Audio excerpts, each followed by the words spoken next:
Morgana answered back. A couple of mages, a couple of big crowd control abilities in both of their ultimates.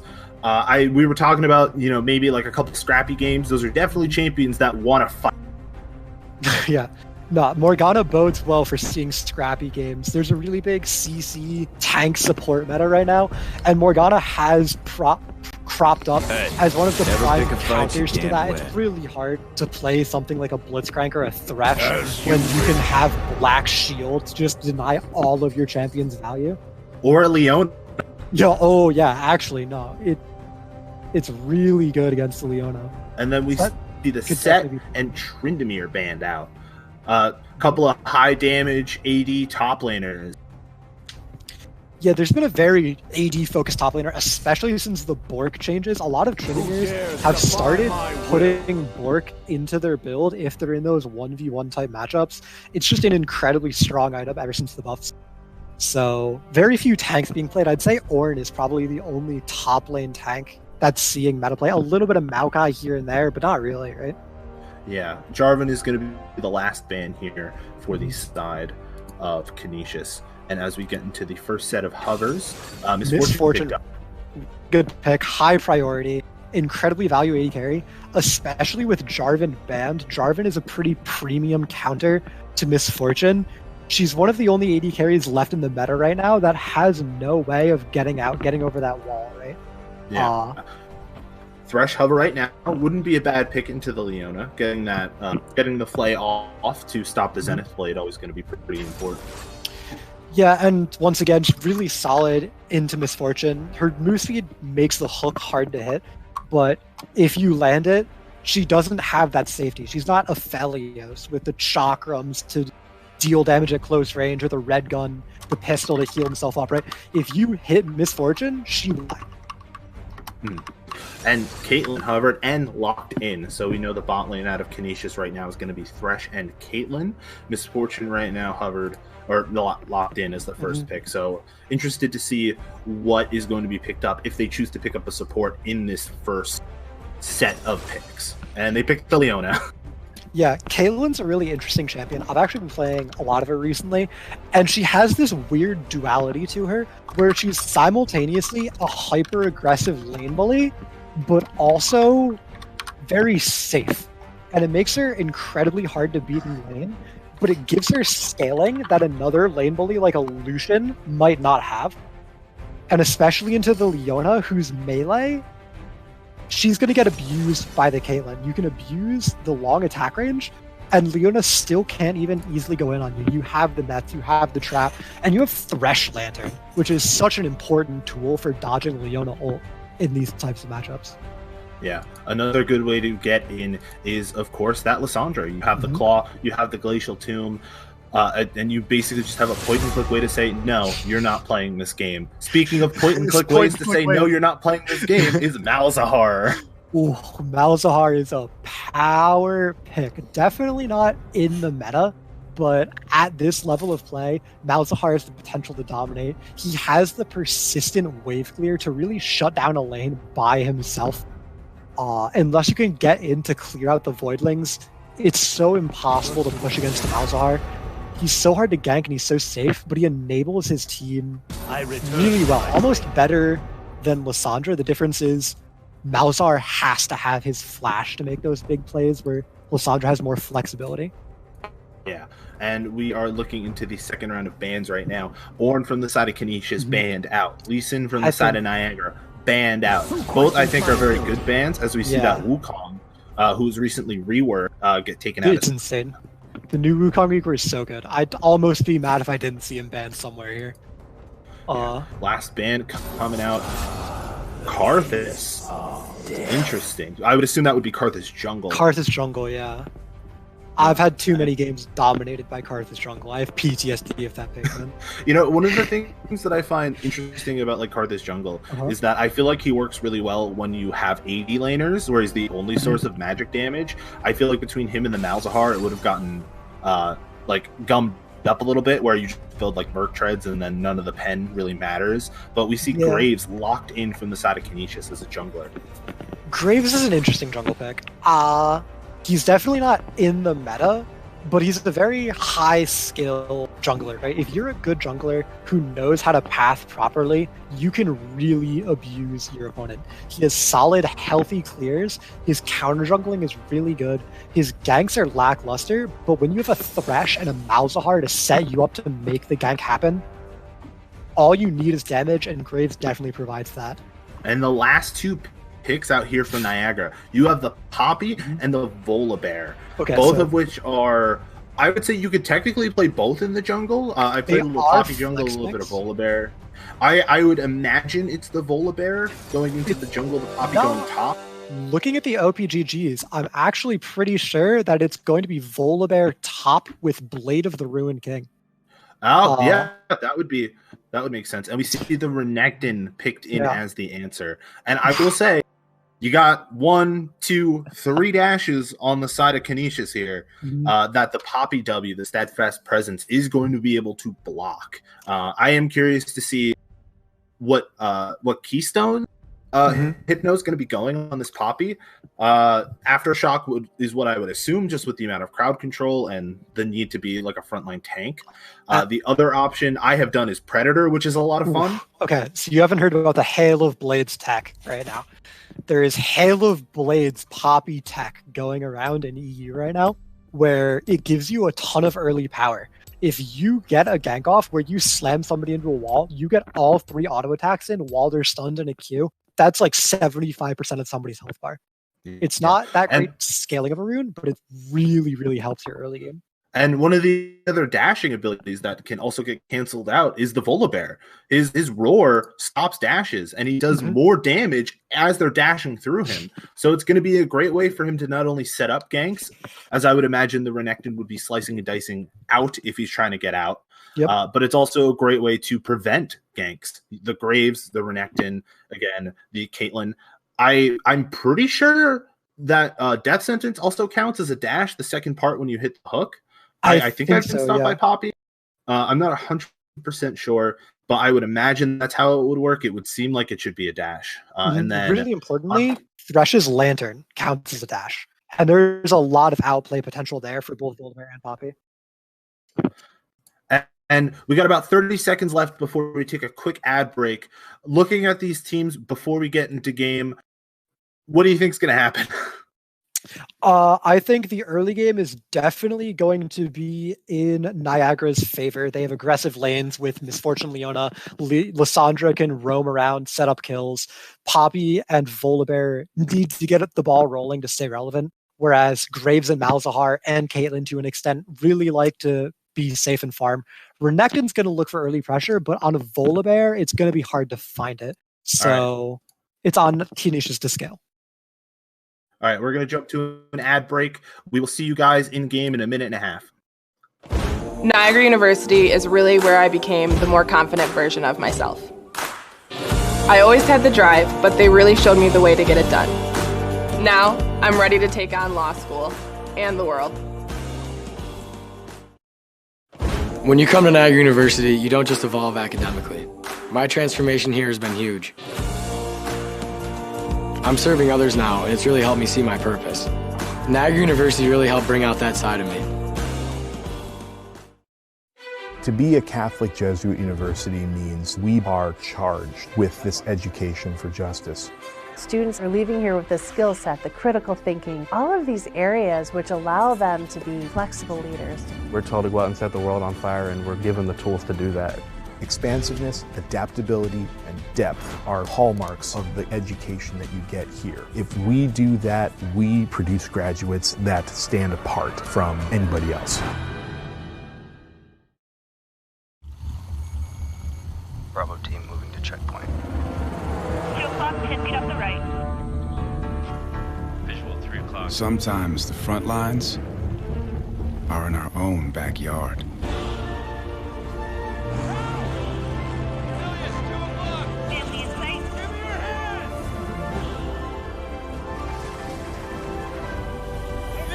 Make a difference in your community, serving part-time in the Army National Guard.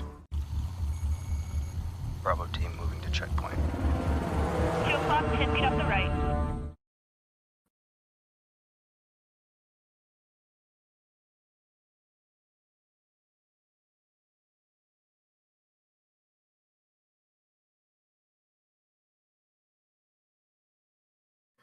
All right, ladies and gentlemen, thank you for staying tuned. We are here with Niagara versus Canisius for the MAAC NJ Army National Guard LOL Championship. This is going to be game 1. We went through the picks and bans. We are loading into game right now, and we will get to those early stages in just a moment. We were talking about some of the stuff about Volibear, Poppy, a lot of the unique picks that we usually don't see in the LCS or Pro League. So, Gerbil, take it away. You were talking a little bit about Volibear in the meantime. Yeah. Oh, man. I played against Volibear top the other day, and I thought it was a troll pick until we got about 15 minutes into the game. And he finished Blade of the Ruin King, and I remembered, right? Volibear W is one of the strongest attack speed steroids on any melee champion in the game. And with the new buffed Blade of the Ruin King, it gives him some absolutely disgusting damage output. I will say very early on, we have both teams looking. Maybe we could get a fight really early on. We see the members of Niagara and Canisius in bushes. Obviously, we have a lot of level 1 engages. So we could hit the Con Fiesta really early. They get spotted in the bush. 2 coming out from Poppy in the lore. First blood going over from the Ignite. Goes over to the Leona. First blood taken up from the side of Niagara. Flash coming out from Bean Burrito. He's going to be able to get out of there. Quick 400 gold going straight into that Leona. Honestly, a little anticlimactic. I wanted the full 5v5.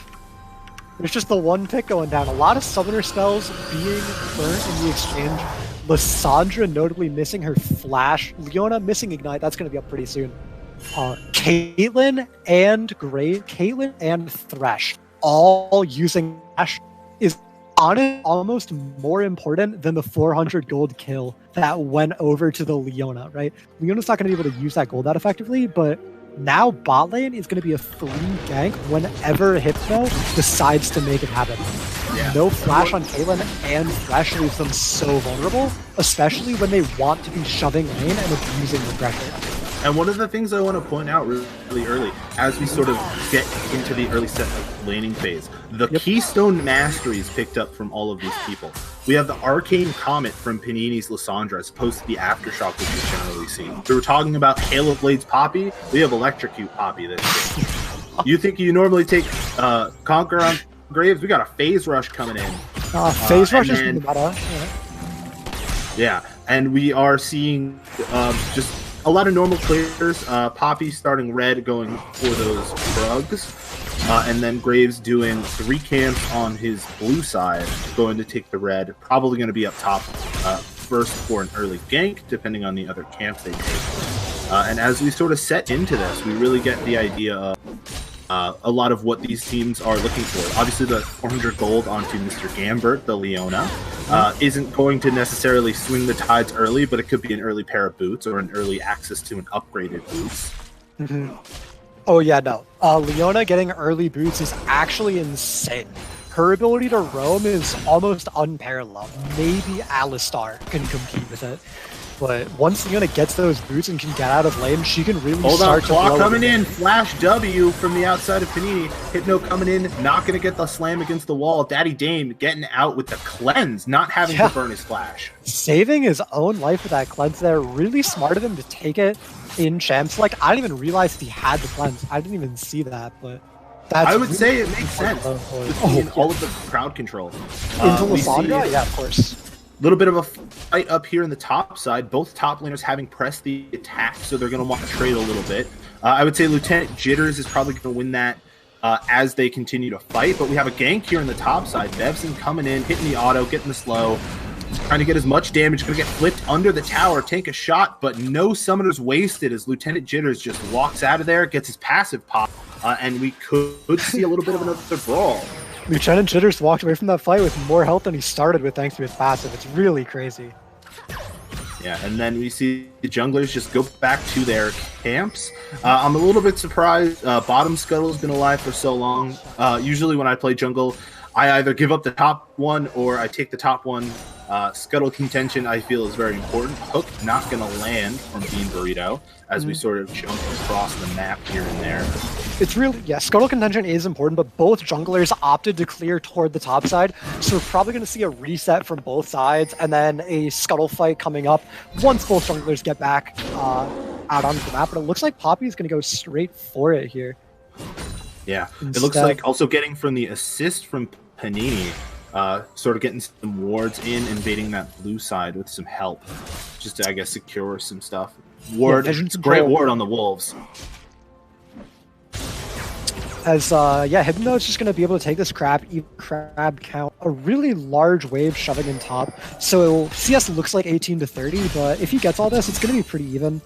Really good time for Wiki to reset here, though. Just spend his money, get stronger. You really want to start getting an item or two under your belt as Renekton. You're not going to be solo killing anyone with just a Doran's Blade, but once you get Doran's Blade and like 2 longswords, Doran's Blade and a Tiamat, or Vamp Scepter, I guess is the new hot build. Yeah. It starts getting a lot more powerful. Yeah, if you're going that Blade of the Rune King, that lifesteal is going to help you really early on. Yeah, especially against the Volibear. Yeah. I talked earlier about how Volibear is so good with Blade of the Ruin King, but Renekton has really popped up as the meta Blade of the Ruin King abuser right now. His Ferocity W gives him 3 instant on-hit auto attack procs, which means Blade of the Ruin King is going to deal 36% of the target's maximum HP, or current HP. It's just absolutely ridiculous how much burst that item enables Renekton to have, and makes him terrifying at around 15 minutes.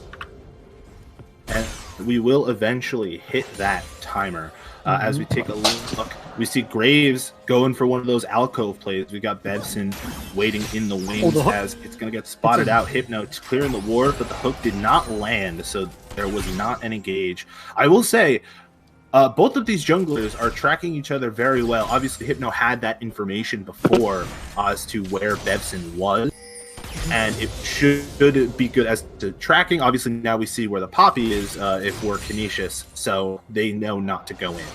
Bevson's still there waiting for the gank. The wave is shoving back into him right as he decides to leave, saying it's not worth his time. Really missing a lot of EXP there, but luckily for him, Hypno was there for the counter gank, so the play would not have been rewarded, and Hypno wastes a fairly similar amount of time. All in all, still an EXP lead for Bevson so far here. Yeah.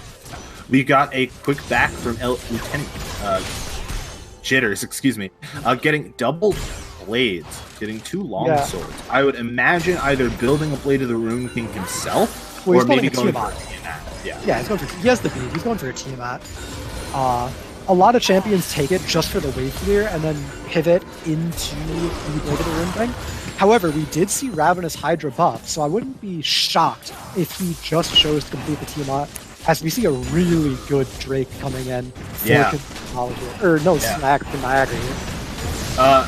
Poppy has no out. Canisius is on the red side, so it's going to go over to them. Cloud Dragon number 1. I see an Earth Dragon coming up next, so that means we're either going to have the Infernal or Ocean Soul this week.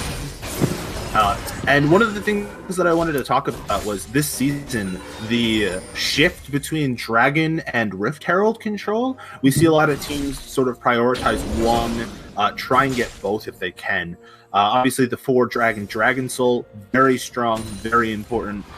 Getting a Rift Herald early can unlock parts of the map by taking turrets, getting access to those turret plates, which if we look at the minimap, we can see none have fallen so far. Claw coming out, Panini's going to be out.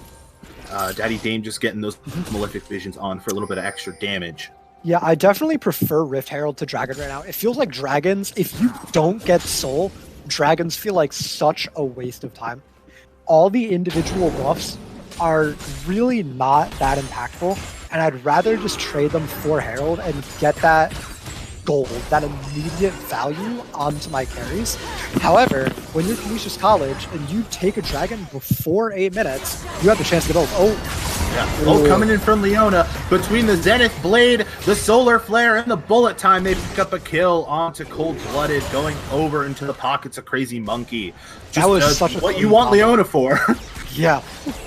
No Lantern coming out means that Cold Blooded dies. CC'd the entire time. Really well coordinated by the Niagara bot lane there. But it really wasn't an outright to have.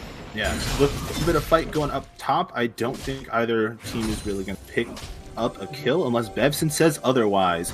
He's coming in with the sweeper on, smoke screen coming out. Jitters has flash, but Bevson goes in with the flash himself. But because of that Volibear passive, he is staying alive. Yeah, red buff definitely would have cleaned up that kill, but Volibear passive really coming in clutch there. But already we see this top lane matchup going so poorly for him. Down 20 CS, 30 CS really, getting shoved off his tower, missing a wave. He has a T-Mac completed to a build water Cutlass. It's so rough to be Volibear in this state. You want to be that lane dominant top laner, but Renekton is just so much better at it that he really outclasses Volibear in the matchup. And it's going to have to be a play more toward later game relevance, and so you can make more plays with their team for if Lieutenant Jitters is going to be useful here. We saw it in yesterday's LCS match between FlyQuest and TSM. Game 4, TSM draft an aggressive jungler in Elise and Renekton, and they just went top after top after top and got a huge lead. But another Solar Flare, another Zenith Blade, Cold-Blooded going down once again as Mr. Gambert is going to force Bean Burrito off. No use of the Lantern once again. They might be seeing if Bean Burrito is using it to get souls and then just going in right after.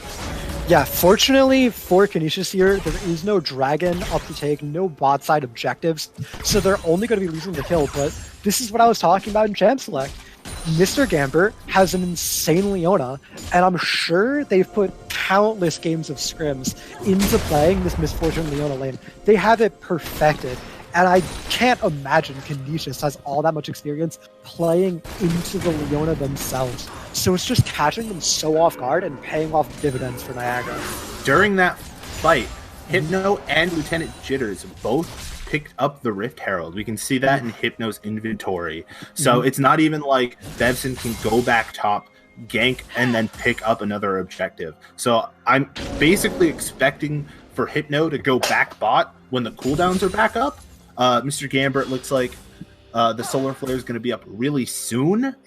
So they go for another fight, but we have the Malefic Visions and the ulti coming out from both mid laners, going to save Panini for just a second. He is going to die to Daddy Dame, but he is going to get knocked up. Cleanse coming out. It's not going to save him. Hypno's trying to get out. Oh, the turret shot! Rush on, and the turret shot is going to kill Hypno before Cold-Blooded's ace in the hole can. So overall, 2 for 1. We see a little bit more fighting as Lieutenant Jitters uses that Volibear roar to get out. A 2 for 1 and delaying the Rift Herald, right? They killed Hypno, very importantly. One of the people who died in that fight was Hypno, the person holding the Rift Herald. That means he's not on the map, out ganking lanes, getting that pressure, getting those plates, right? Yeah, and Mountain Dragon is coming up in 8 seconds. We're going to see it come up, and maybe, obviously, Bevson just backed, so they aren't going to be able to take it immediately, as the rest of Niagara is back out near the Dragon Pit. But yeah, not a bad fight. Good way for Canisius to get back into the game. We are only about 12.5 minutes in, and it's only about 1,000 gold. But we see Panini going in, getting the stun off. But it's a 3v2. Solar Flare coming out. Hypno picks up the kill onto Bean Burrito. That should just be Dragon here, right? Yeah, I would think so. Unless they don't have any sweepers up, that ward is going to spot them taking it, which is important because that leads possibly to a Dragon Steal, but Bevson does not have Smite up. Hypno does, so I think it's a good call from Canisius to back up the Dragon away. And we see a little bit of a fight up top. Level lead going down in favor of Wiki, but he's going to have to slice and dice out as the chain lightning coming out from the side of Lieutenant Jitters. Those Thunderclaws clearing the minions really quickly. Yeah, now if I'm Niagara there, I think I want to take the Dragon and send Poppy straight bot to drop the Herald. Thresh is already dead. Your MF is dominating the lane. You probably get the charge off and get your 2 plates. But it looks like they want to save it for another play. Maybe mid here. This could pay off for them. Yeah. Claw going in with the root. It's going to land. Going to break that shield. And we see another 2v2 between the junglers and the AD in the mid laners. First kill's going to go over to Bevson. Flash has to come out from Hypno. Going to take a tower shot, but he'll be okay. Yeah, once again, Canisius coming out on top on these mid-lane plays, finding success in the bot lane, but not really anywhere else right now. Yeah, and the important thing to take a look at as Lieutenant Jitters flashes, Wiki's going to follow. He's going to be able to get that kill between, but it's going to be damage, and the kill going back over to Gambert as Cold-Blooded dies again in another 2v2 fight. But as I was trying to say, the Rift Herald is about to expire. Hypno has to use it or he's going to lose it. And that is so much money that is just lost now. Yeah, so much money and so much time, right? It took time to take that Herald in the first place, right? 40 CS difference top. And you have to imagine some of that time was spent taking the Herald instead of farming. So not getting any payoff for it is really devastating, especially when you're already losing that 1v1 matchup top lane. However, in the bot lane, you said, right, Leon is very feast or famine. You have to get those early plays and snowball, and that's exactly what Niagara has been doing. And that's where their hope lies, is in this bot lane right now. Yeah. Again, still just about 1,1k lead as Daddy Dame going to be able to clear out those minions really quickly. One of the things that I wanted to look at as we hit that 15-minute mark is the gold totals of all of these people and look at where that money's been lying. We have 5,800 gold on the side of Crazy Monkey as opposed to the 3,800 gold on the side of Cold Blooded. It's not just that 40 CS, it's those 2 turret plates, it's those 2 kills, that 1 assist. It is 2,000 gold difference between these 80 carries. We can see it in the items. A completed Essence Reaver and a pickaxe as Jitters take some more damage. And not even a completed anything from Cold Blood. No, yeah, really big lead there. The Essence Reaver is such a huge power spike, and it looks like they're going to try and abuse that power spike to set up this Rift Herald, preemptively lane swapping to send their bot lane toward the top side. Dragon's not going to be up, but Rift Herald will be up soon, so they want that extra power, and maybe even to take this top lane, right? To bully the Renekton and shut him down from snowballing on your Volibear even harder. We have 22 or 18 seconds until the second Rift Herald comes up. And one of the things that we can point out is that we have an Ocean Soul this game. Both teams have 1 dragon, so we're at least 15 minutes away from either team taking a soul. As both mid laners are trying to get that priority by clearing out the waves. No first turret yet, but Bevson goes in, gets some damage in, forcing the flash out of Panini, gonna take a tower shot, but both mid laners are coming in with their ults, but Bevson picks up the first kill. Daddy Dame going to trade his life once again. Wiki's coming in for the backup as they re-engage, but in Green Burritos here, Hypno's caught between all 3 members of Canisius. He's gonna get shut down. And that is a big swing of momentum and gold into the pockets of Canisius. Just every single mid lane play has been good. Canisius' favorite. Their jungler right now is 3-1-2. Graves' main weakness is that his early game is weak. He takes a lot of time to scale up. He really needs those items to get going. But when you're 40 farm ahead in the jungle, 3 kills and 1 assist, it makes it so much easier to bridge that mid-game map. He's up 2 levels over Hypno on this Poppy. So as this game keeps getting longer and longer, it's just going to keep looking better for this Caitlyn scaling, for this Malzahar scaling, and for this Graves scaling in Canisius' favor. Yeah. Bevson has 6,800 gold, which is the most on the map, even more than Crazy Monkey right now. That 3-1-2 score is doing dividends for the side of Canisius, as he's sitting on around 1,200 gold, so not enough, I think, to fully get the Black Cleaver, which is what I imagine he's going towards. He should have that relatively soon. He does have the Phage and the Ruby Crystal. He might actually be able to finish it. I don't remember the combined cost. He might be right around it. I wouldn't be surprised if he finishes it. But he is going to start that Rift Herald, we can see in the mini-map, as that first Ocean Drink spawns. Slam going to come in. Bean Burrito going to take some damage. He's just going to walk out between that Aftershock and just that shield. It is all okay. As we see, it looks like we're going to have some internet issues. A quick pause here. And that will give us some good amount of time, hopefully, to talk about the state of the game. We are only 18 minutes into this game. We have 13 kills, no towers, 2 dragons, a Rift Herald. It's a bloody one. Yeah, we've been talking about we were talking about earlier, hoping that it would be a fun game for both sides and for us, and it looks like we're going to get that, at least for now. As looks like all we're of the players are back in, we are going back at it. One of the things I do love about Ocean Drag is that that little extra bush you get, where you can sneak in pink wards, but it's going to happen, and we are going to get another pause as Bevson looks like Bevson's having some internet issues.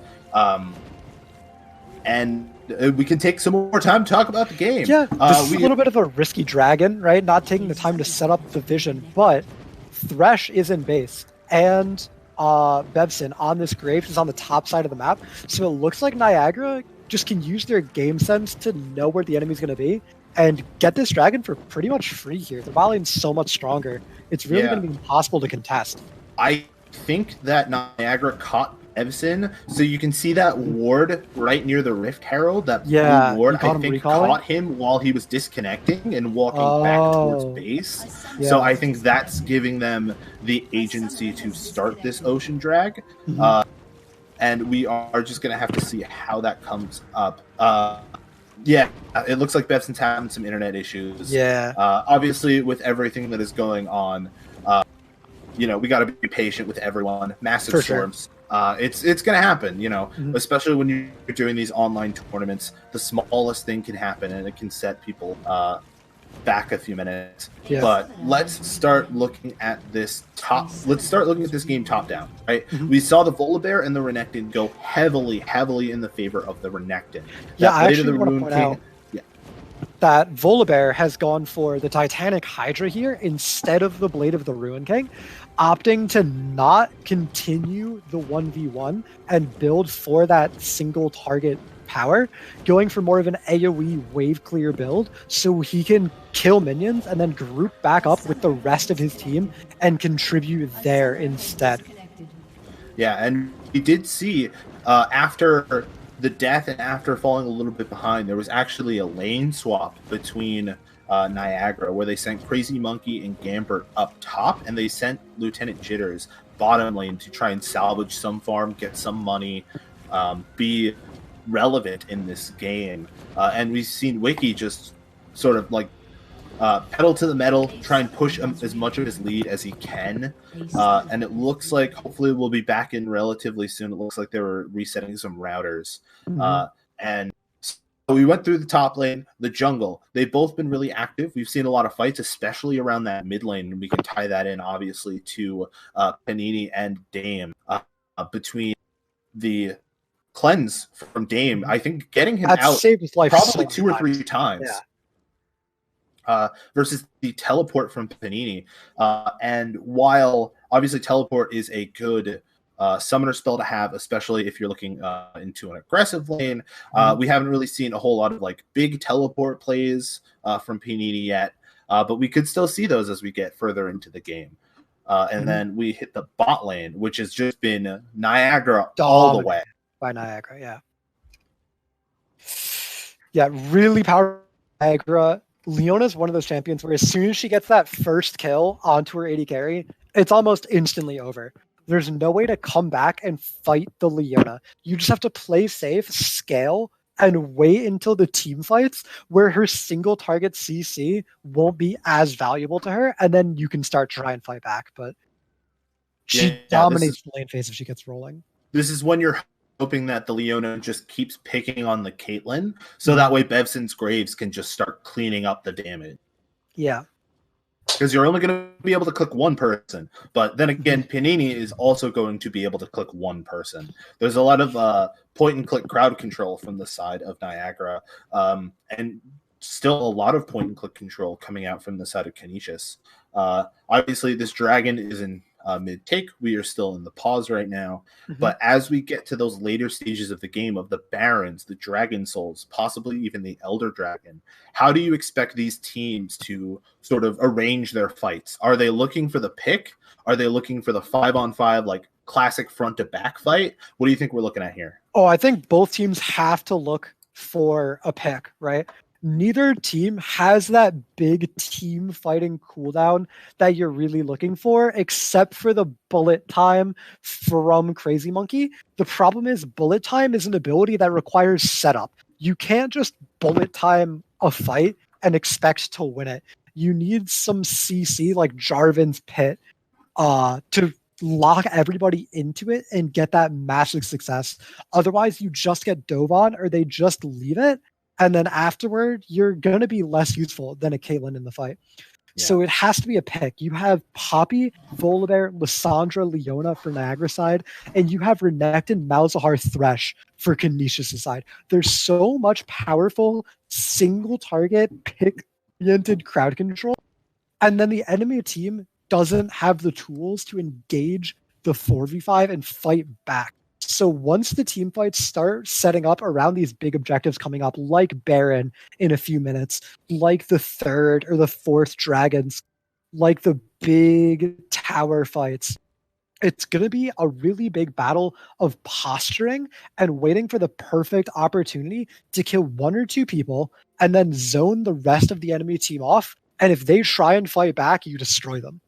Yeah, you're waiting for one of those huge death sentences from Bean Burrito to land on a crazy monkey to get that pick to really just focus down a lot of the damage that's been coming out in order to win that fight. If you're Canisius, likewise, if you are Niagara, you're really just hoping to catch somebody out, most likely with that solar flare, or if you can play around vision well, you can use the Lysandra ultimate, you can use the Poppy Slam, you can even use a Volibear, just like the charging bear. He's got a Q, he's got a flip. Yeah, I actually really like for Canisius that their Graves is fed here instead of maybe their Caitlyn, because a lot of their comp really wants to go forward. Renekton, Malzahar, Thresh all go in. So when your carry can go forward with the rest of their team, it applies a lot of pressure. Whereas if Caitlyn was fed here, she would still have to be playing back and playing safe, and she'd be missing out on some of that damage. Whereas now, if she takes on more of a supportive role in the fights, getting out that sustained damage to set up Bevson to clean up the kills, she can play safe and provide that consistent DPS while not missing out on a lot of opportunities to carry that she might otherwise in this comp if she was the primary carry role. Yeah. One of the things I do want to point out is the items coming out from both mid laners, both opting for those Luden's Echoes. Dame finishing his, but we have the Lysandra not finished yet. So we see the Ludens and then another blasting wand in the pocket of Dame. Most likely, I would imagine going to a Leandry's. Yeah, Leandry's Malzahar is incredibly powerful. Every tick of the Malefic Visions reapplies the Leandry's damage over time effect, which means that you get an insane amount of value, especially with the madness ramping up over time with Malzahar. He does so much sustained damage. Yeah. Especially if you go for Rylai's as a third item. Malzahar really likes those tankier magic items. And the Rylai's Leandry's combo obviously is incredibly powerful ever since both the items were put into the game together, right? Yeah. And I personally am a huge proponent of vision control. We can see from our from the scoreboard here, as hopefully we'll be getting back in another minute or two. We do again apologize for the pause. There are some massive storms going where some of the players are, and they're having some internet issues. But for these vision scores, right? Like when I think of like playing as a support, I really want like a high vision score early. So we see the highest vision score so far coming out from Gambert with 31, which is really good. It's actually 41 for Beanberg on the other side. There's been a lot of really good vision control coming out from the Rush, clearing a lot of wards, placing a lot down. We just haven't seen as much payoff for Bean Burrito's vision control this game because he's been stuck trying to keep his Caitlyn alive in the bot lane. He hasn't had as much of an opportunity to roam around the map and get that aggressive, proactive vision. It's mostly just been defensive. So he is maintaining the vision. He just hasn't had the opportunity to get it into those noticeable spots. And it looks like we will be getting back into the game in just a second, as we do see the side of Niagara taking their first Ocean Dragon, getting them closer and closer to those soul points. Yeah, you typically worry about soul point at 3 dragons, right? The next dragon they could still give away and feel okay about it. You don't love letting your enemy get 3rd dragon, because then the next one's the 4th dragon, and then you have to worry about that. But 2 dragons is not the end of the world, especially if you have this early tempo and your game plan was already to end the game early. You can or not, oh, Canisius. Canisius wants to keep scaling, so they can say, you know, we can give them their dragon, we'll be able to contest the 4th and the 5th, and the 6th and the 7th, right? And really Flash get there. coming out from Dame to help out from that Zenith Blade. Getting out once again, putting the magic in Mage here, as Dame is just escaping time after time. And one of the things I do want to point out is that both Cold-Blooded and Bevson finished items in that time where the dragon was taken, we got back into game.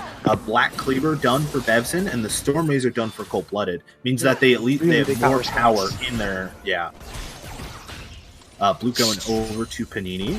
And we just see, we also saw the first turret taken in 19 minutes from Crazy Monkey in the bottom lane. So more money being poured into this Misfortune. 7,600 gold now ticking up into the highest amount as we have another fight in the top lane. Jitter's going to have to flash out in order to stay alive. Jitter's flash, a pretty important one. Volibear is immobile, so him not having it means the next gang will probably result in a kill unless he starts playing safe. Yeah, it looks like from the pings, everyone's group in mid, we could get one of those classic NA rams, as it's so called, where everyone just groups 5 mid and we see what happens. We see 4 members of both teams in the mid lane, and we see the top laners going either in top or they're already there as Wiki is starting to push in. Oh, hook goes wide. That could have been good. Bevson standing right there to immediately punish it. Probably not going to be a full Mayram. The top laners are going to stay in their lanes, especially Wiki really wants to stay in this 1v1 against Lieutenant Jitters for as long as he can. That Blade of the Ruined King, as well as just Renekton's sheer strength by himself, makes him so hard to match in these 1v1s. He's going to be their main way of getting these turrets on the side and keeping the pressure going to enable the other 4 to stay in the mid lane and try and take down this mid tower. Bean Burrito did land a death sentence onto Hypno, but with no support. Not going to take it, as the 4-man group of Canisius is going to be able to take the first tower. But Solar Flare and Bullet Time comboed in, does a lot of damage, but picks up no kills as Hypno runs back in with the Dead Man's Plate finished. And we finally start to see the plans for Niagara. Those 2 teleports, they're not for laning. They're for a 1-3-1, as we see Panini in the bottom. Yeah, Canisius just greeting a little bit, not taking the reset. Not going to quite get punished for it, though. No one dying, and it doesn't look like Niagara's going to have the wave clear to take this mid tower. However, the side lane pressure is starting to mount. The Lissandra can roam around and clear waves, but neither of the solo laners for Niagara are ahead enough that they're that big of a side lane threat, right? Wherever Volibear goes, Wiki can just match it, and he'll win the 1v1. It's really on Niagara to get a big team fight where their fed Crazy Monkey can pop off and carry them through it. The 1-3-1 is going to be more of a slow bleed out approach for them right now. We did see the Rylai's Crystal Scepter getting finished by Dame. So those Malefic Visions aren't just hurting you, they're slowing you. They're slowing you a lot. The Voidling autos too, there's so much. Yeah, and we do see that 3rd dragon coming up in about a minute. Rift Herald, the 2nd one, was not taken, so that's gone. And we see 2 members of Canisius spotted on a ward, realized it, cleared the ward, and they're back out doing their own thing. I expect to see... Zenith Blade's gonna land, gonna get some damage down. Solar Flare going to go down. Bean Burrito forced to flash away. Yeah. You really don't want to be using your flash when Dragon is spawning in 30 seconds. Yeah. We got about 20 seconds left on that clock before it comes back up, and we see the control of Niagara coming through. It looks like they're going to send all 5 members to this pit in hopes of contention. Lantern coming out. Going to get picked up. It's going to be a 5v4 because Jitters is top lane. Unless he decides to use that teleport. They're going to chase and run after. Dash going to come in. Bullet time going to come across 4. Huge damage coming out. Canisius has been melted by the side. Niagara, that is so far 4 kills going over. Last one coming in. That's a triple kill for Crazy Monkey. They didn't even need Jitters coming in, but he did in the end. Full 5 for 1 as the 3rd dragon gets taken. And there it is, right? There's the 5v5 that Niagara has needed this whole time. They've had their Fed carry. They've been trying to get some side lane pressure going, but it hasn't been working. But now they just force the fight at the objective. Canisius doesn't have the health, doesn't have the cooldowns. So they just walk up too far and eat the entire bullet time and get absolutely melted. Misfortune, Crazy Monkey is going to be hitting critical mass here. He's going to be too fed to stop. He's going to recall, complete the Infinity Edge, start working on that Bloodthirster, and you have to wonder how Canisius is going to be able to shut him down when they really don't have the hard engage tools to get onto him. Yeah, i.e. done, and actually taking a little bit of a detour, picking up that Quicksilver Sash in order to get out of Daddy Dame's ultimate, as well as possibly a hook or some of the other crowd control they have, as well as one of those Kirche's shards. So it's going to go into a, I would assume... that's a static shit. Maybe rapid fire, probably. Yeah. Yeah. The Quicksilver Sash, I think, is really smart here. It's already hard enough to land one crowd control ability on Crazy Monkey here, given Canisius' comp. There's almost no way two things are going to land, so it really just lets Crazy Monkey play with immunity and do whatever he wants here. Yeah, and taking a look at those gold differentials right now, just taking a quick look, the top laners are even once again, pretty much with the tower going down. Jitters is up like 50 gold. They both have around 8,100. Junglers, it's in the favor of Bebson by 1,000. Mid laners, but we have another fight. The full combo going down. Crazy Monkey picking up another kill as Crazy Monkey is godlike at 7-0-2. Yeah, he is absolutely putting his team on his back and running away with the game. Gotten to this point, obviously, by Mr. Gambert's insanely on a play, but he's really stealing the thunder. Crazy Monkey is the star of the show right now. And the entire game for both teams is really going to revolve around Crazy Monkey. All the individuals on the side of Canisius are stronger. The jungler, the top laner, and the mid laner are all stronger, but the AD carry is just so far ahead that it's absolutely about whether or not Crazy Monkey dies in a fight. Yeah. One of the things that I noticed is that the Knight's Vow coming out from Bean Burrito is actually connected to Bevson's Graves as opposed to Cold-Blooded's Caitlyn.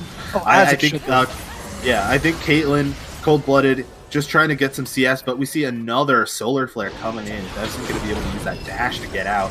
Jitters coming in, getting some damage, knocking the shield down, doing some good damage, especially with that taunt. Takes a lot of damage back, but we do see another slam going in, Lantern coming out, hook going to land onto a wolf. Panini coming in, getting a huge ulti across three of them. Crazy Monkey untouched, as this is just going in favor of Niagara once again. Bolt time coming out, heal gonna save Cold-Blooded, but it's gonna mean going back to the base as it's gonna be Baron. Yeah, one kill and it's gonna be Baron. You said it perfectly. It's Baron. It's Baron. Yeah, that fight, Niagara University didn't even have Leona's Solar Flare, and they still dominated the fight. Yeah. 8-0-2. What a performance from Crazy Monkey. 2-0-11 from the support, Mr. Gambit. So much money in their pockets and doing spades with it. They're really taking it. Hypno, Jitters, taking the Baron. It's going to go down, and we really get to see how this team pushes the macro level.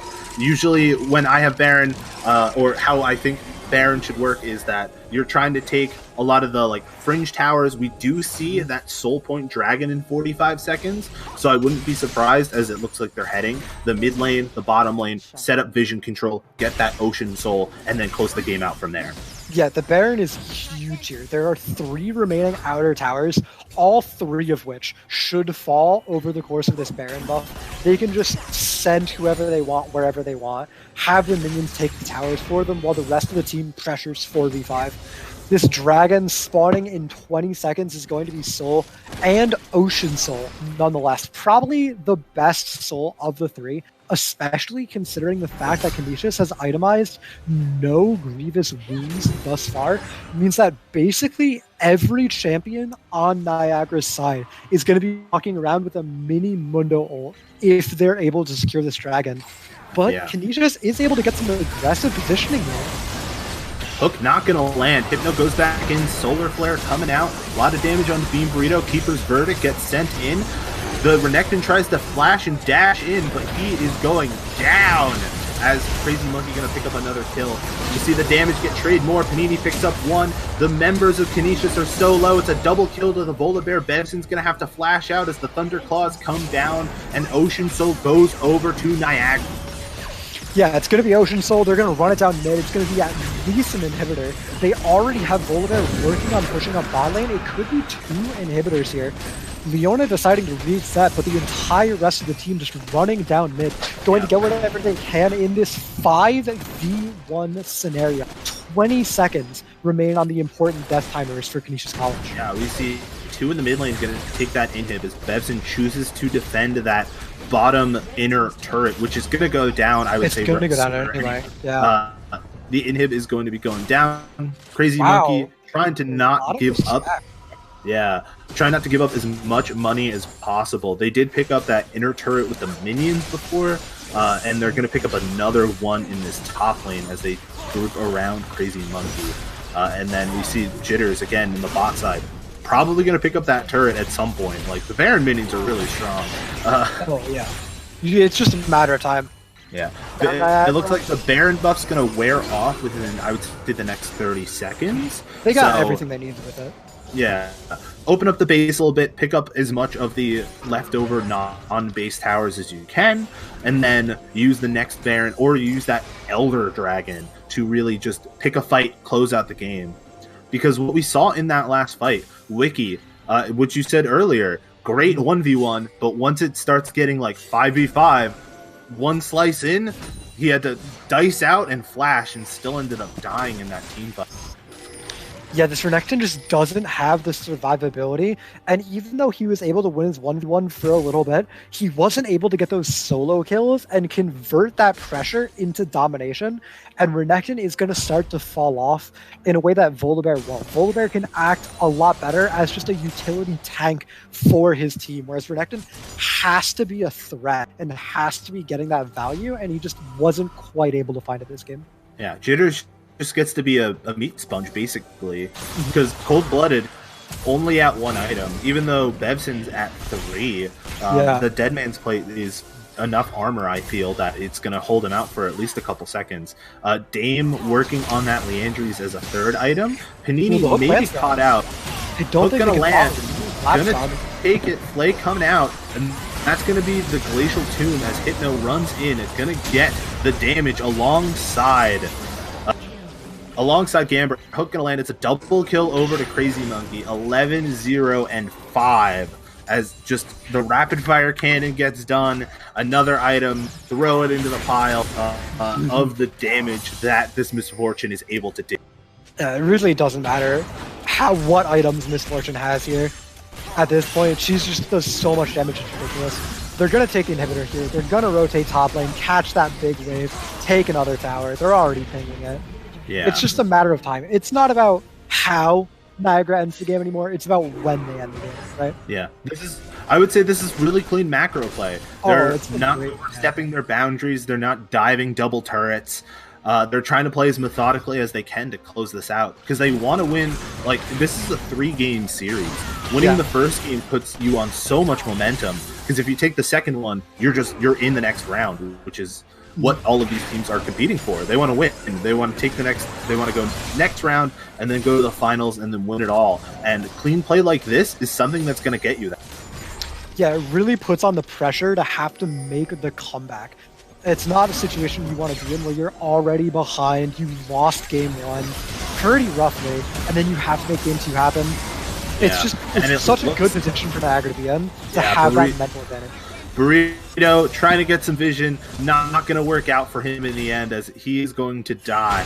And we see Niagara starting to place the chokehold. They're pushing in the top lane. We see Jitters in the bot lane, finally going to take that tower with the super minions pushing in mid and Baron spawning in 10 seconds. That looks like they're going to be taking Baron number 2. Yeah, it's so hard to play against the comp this bad. Canisius is doing the best they can, but at this point, when there's a 12-0-5 misfortune, you gotta start setting up like that. Zenith Blade going in, Cold-Blooded going down, as Dame is gonna get taken down as well. Kill going over to Gambert and Panini. And Wiki's Wiki's caught. Gonna slice and diced out, hopefully gonna get all the way out, as we see Jitters just pushing freely in the bottom side. 2 taken Baron, 2 taken down Wiki, and Jitters is just doing what he can to be a nuisance. Baron goes down, and we really see everything going on. Yeah, he's gonna make it out for his KDA a little bit, but he can't stop the minions. The Baron's up, they're gonna push into the base, and they're probably gonna end on this push here. 12-0-5 on Crazy Monkey. I can't see them not being able to push to close the game out, especially with that soul buff.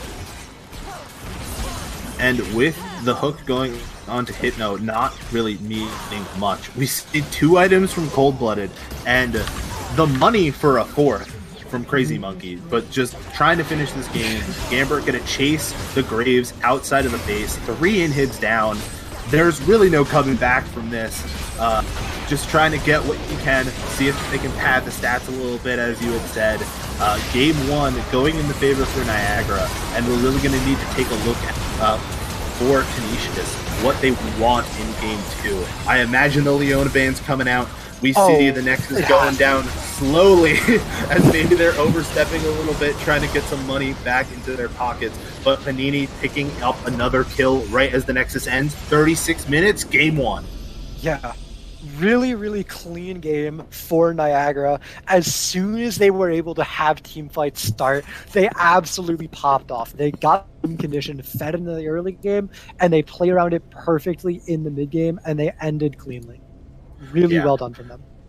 And we will have the next match starting soon. I believe we will be possibly taking an ad break, but I will hear back before that. And I think we're going to have the team captain from Niagara in for an interview, right? I think that's after the series. Oh, it's after the series, not after the games. Okay. Yeah. Yeah. My bad.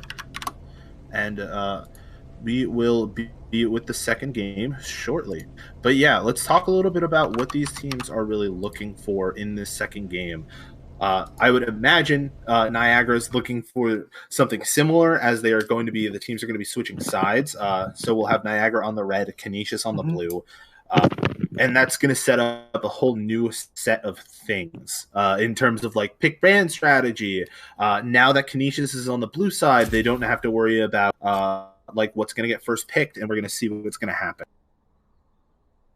Yeah, there's definitely going to be a Leona ban. If there's not, I'd be a little surprised. I feel like that pick was just so dominant in the game. It really just won the bot lane single-handedly, and the bot lane won the game single-handedly. So it all comes back to that one point, right? Yeah, there was a lot going on for both of these teams. I absolutely agree. The Renekton pick worked early. I don't think that Canisius spent enough time top. Not that they could. Every time they came up top, Jitters just walked out or flashed out.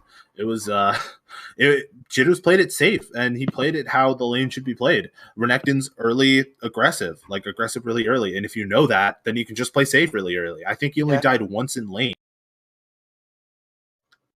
Yeah, and that was really 2-1v1. Yeah. Jitters actually getting out damaged by his support here through no fault of his own, really. It just shows like how well he played the matchup in a weird way, right? Like you normally expect like low damage numbers to be a bad stat, but it means he wasn't going for those fights, and he was limiting the ways that he could lose the game for his team. He recognized what the win condition outs were for Canisius, and he played around it. He played safe, and he just his team carry him, and he played it perfectly. Yeah, and we will be getting into the second game of picks and bans in just a few minutes. I mean, would you ban out more 80 carries? Do you think that Crazy Monkey can pull that kind of performance on like other 80 carries, or do you think that Leona is really going to benefit the side of Canisius in order to ban? I think Leona really the main enabler. However, I think that in these kinds of games where both teams just want to build these comps that go in for the big wombo team fights, I think that Misfortune is powerful of a pick to let through in that scenario.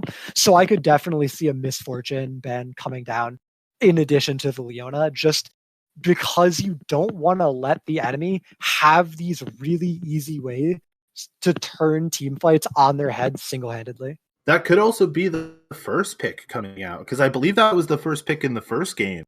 It was, yeah, the Misfortune. And so it could be a really contested pick. We could see even Niagara ban it out if they want to, just to sort of keep it away. And they're like, oh, we don't even need it. We can play everything else.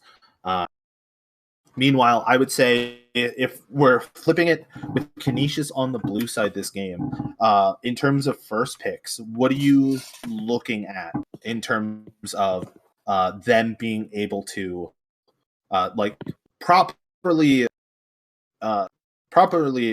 take advantage of the blue side? Getting that first pick is important sometimes, because it can set up, it's the basis for like the whole team comp in some cases, whereas you're just trying to give up both as much information for your team and as little information to the other team.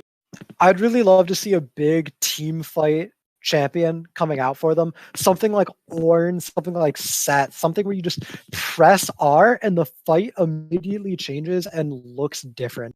Yeah. The Set was banned out in the first game, in the first round of bans, and the Ornn got banned out, I believe, in the second round. Yeah, but I'd love to see Ornn just be something picked early. Yeah, something that can happen in the first three. We do usually see a lot of the different like bot laners or junglers ready, like picked up in the first round of draft, and then sort of the solo laners kind of get picked up. I do want to see something a little bit more aggressive from the side of Canisius. That Renekton did well in the solo lane. The Great wasn't always pushing the envelope in terms of like trying to get camps away from Hypno's Poppy. And then I would like to see something a little bit more aggressive out of Dane. I don't think the Malzahar was properly utilized. Not to the fault of Dame, but it was, you just couldn't get to the Misfortune to ult her. There was so much in between. Yeah, Malzahar proving to be just too short ranged there. Yeah, and we do see the second round of picks and bans are going on, and we will see the Orianna banned once again. Panini's not allowed to play. Yeah, a lot of respect for Orianna. Understandably so. Yeah, Olaf, gone again. I'm curious to see how many of these are going to be the similar, if not the same, bans from the last game, and maybe we see a different draft. Drafting definitely changes from red side to blue side, but bans are typically fairly consistent. They stay them a lot of the time, so I must not. Especially when we're at this level where we're target banning things. There's a Leona ban. Very important. There it is. There's the change that's needed. Tryndamere also going to get banned away, and I guess it's a testimony to Wiki. I guess preferring the sort of solo lane top laners of Tryndamere, Renekton, maybe even the Set we could see at some point. But we are waiting for those last couple of bans. Olaf, again, we were talking about earlier, being such a contested pick for both of these junglers. Just better to not have it on the table. And that Set gets banned out as well. So one last ban from Niagara before we get into these picks. Yeah, I'd love to see something like an Ornn here. Something really strong. The Morgana taken away once again from Kenny. And you said we're looking for something tanky. Depending on what we can see, we also can take a look at some of the what's conventionally considered stronger champions. The Xayah Rakan. The Rakan was possibly the biggest pick from the TSM FlyQuest series yesterday. Oh yeah. But we see the Jarvan pick up and the Thresh takeaway by Gambert from Bean Burrito. Thresh Thresh is Gambert's main backup to Leona, a pretty expected pick if he's not able to play that. It's his next highest play rate by a wide, almost double the third in the list. So surprised there. They're going to pick up the Poppy once again in the jungle. Kind of surprising to me. I don't think it performed amazingly, but if they're confident with the pick, they won the game. So who am I to judge it? I think this just might be another one of those protect Crazy Monkey kind of comps. Obviously, no 80 carry has been picked up yet, but that steadfast presence can do a lot, as the hover of misfortune, taking it away from Crazy Monkey, seems to be very important, as it does get locked in. So obviously, after the first 3 picks, we're going to see 2 more bans from each team.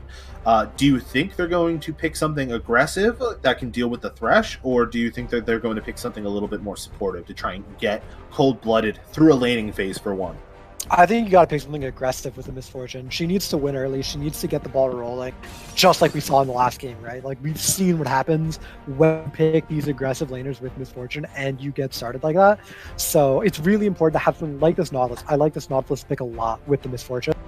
And last champs, like, I did also talk about how Misfortune versus Jarvan is really rough for Misfortune. Misfortune with Jarvan is insanely good for Misfortune, because you can lock everybody in that pit and have them eat the entire bullet time channel, and it just 1v5s, 2v5s team fights by itself. We see the Caitlyn picked up for the red side bottom lane once again, but this time flipped. Niagara is picking the Caitlyn Thresh this time. And we have a completely new bottom lane, or one new support in the side of Nautilus. But I do see right now, I see 2 dashes that get stopped by Poppy's steadfast presence. The anchor toss and the flag and drag are both dashes that will just pop up in the air by Poppy and hit now. So it could just be, with Caitlyn especially, you're really looking at that solo damage from the Caitlyn. If you can get her ahead, she's just going to be headshotting from half the map away. And we see the last couple bans come in. 2 top lane bans into Wiki. The Renekton, which we saw in the first game, had some success in the laning phase. And the Darius, which we did not see at all. I don't even think... I don't remember if it was banned last game. It was not. I don't believe so. Yeah. And the Lissandra and Wukong bans coming out from Canisius.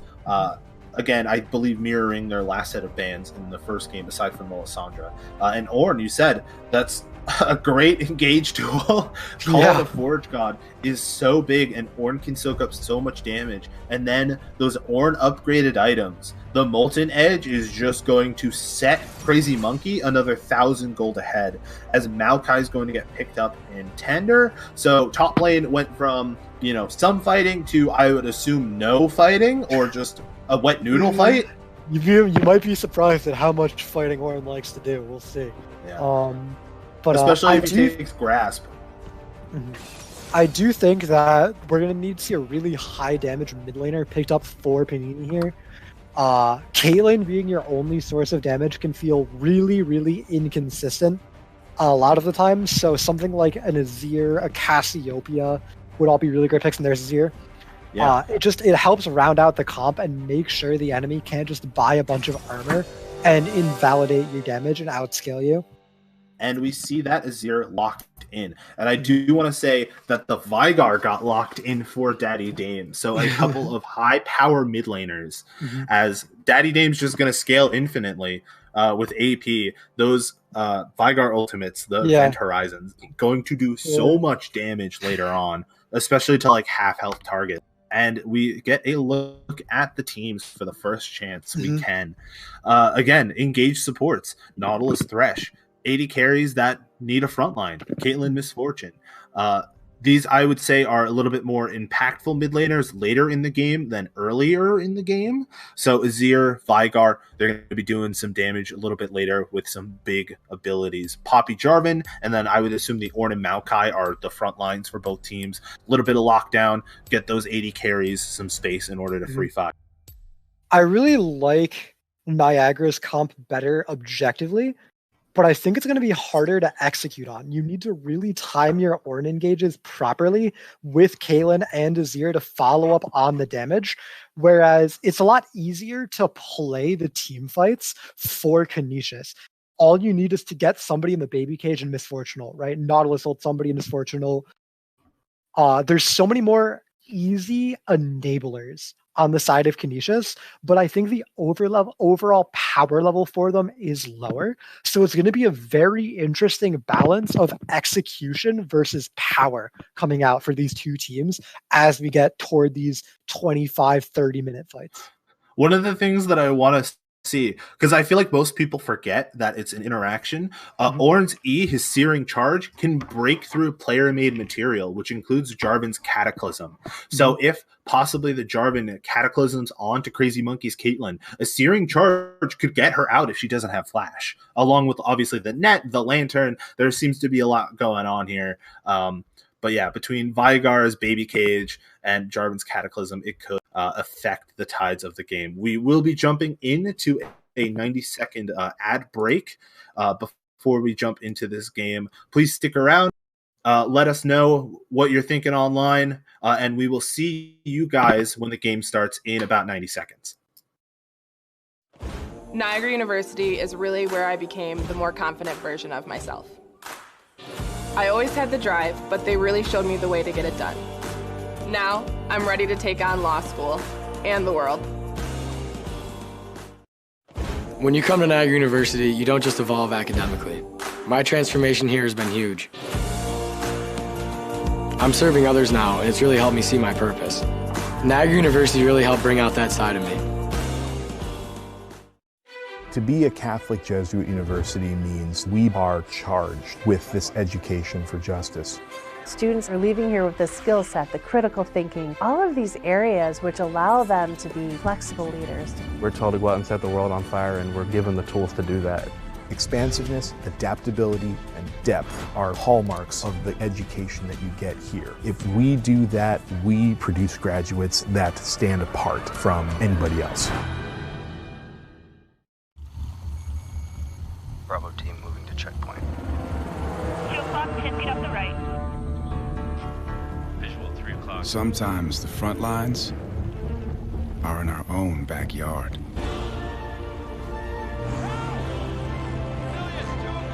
Family in sight.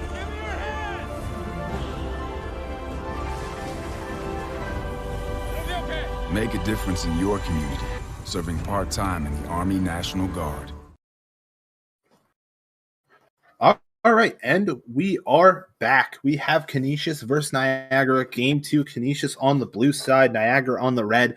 Niagara up 1 game in this best of 3. Niagara looking to close it out. Canisius looking to fight back, force it to that game 3. My name is Jared Warnke. Still with me is Toxic Gerbil. And as we get into this champion select, give me your first thoughts on what's going to happen this game.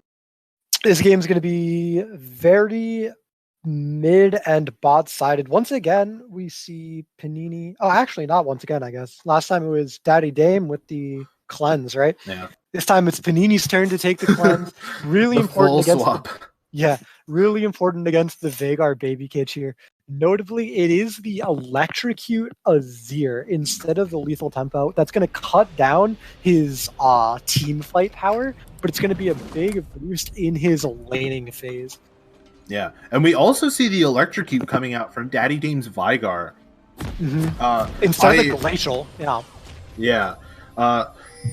Obviously, we'll have to see how it works. If you get that W, Q, and then an ulti, that extra little burst of damage can help out a lot. As we see both teams heading out onto the Rift. Jitters does have that grasp in the top lane, again with the Electrocute Poppy. And we see a little bit more of a spread moving from Canisius, but the 5-man stack stays strong. Or actually 4-man, as Jitters isn't there. But they will be 5 very soon. Jitters is coming.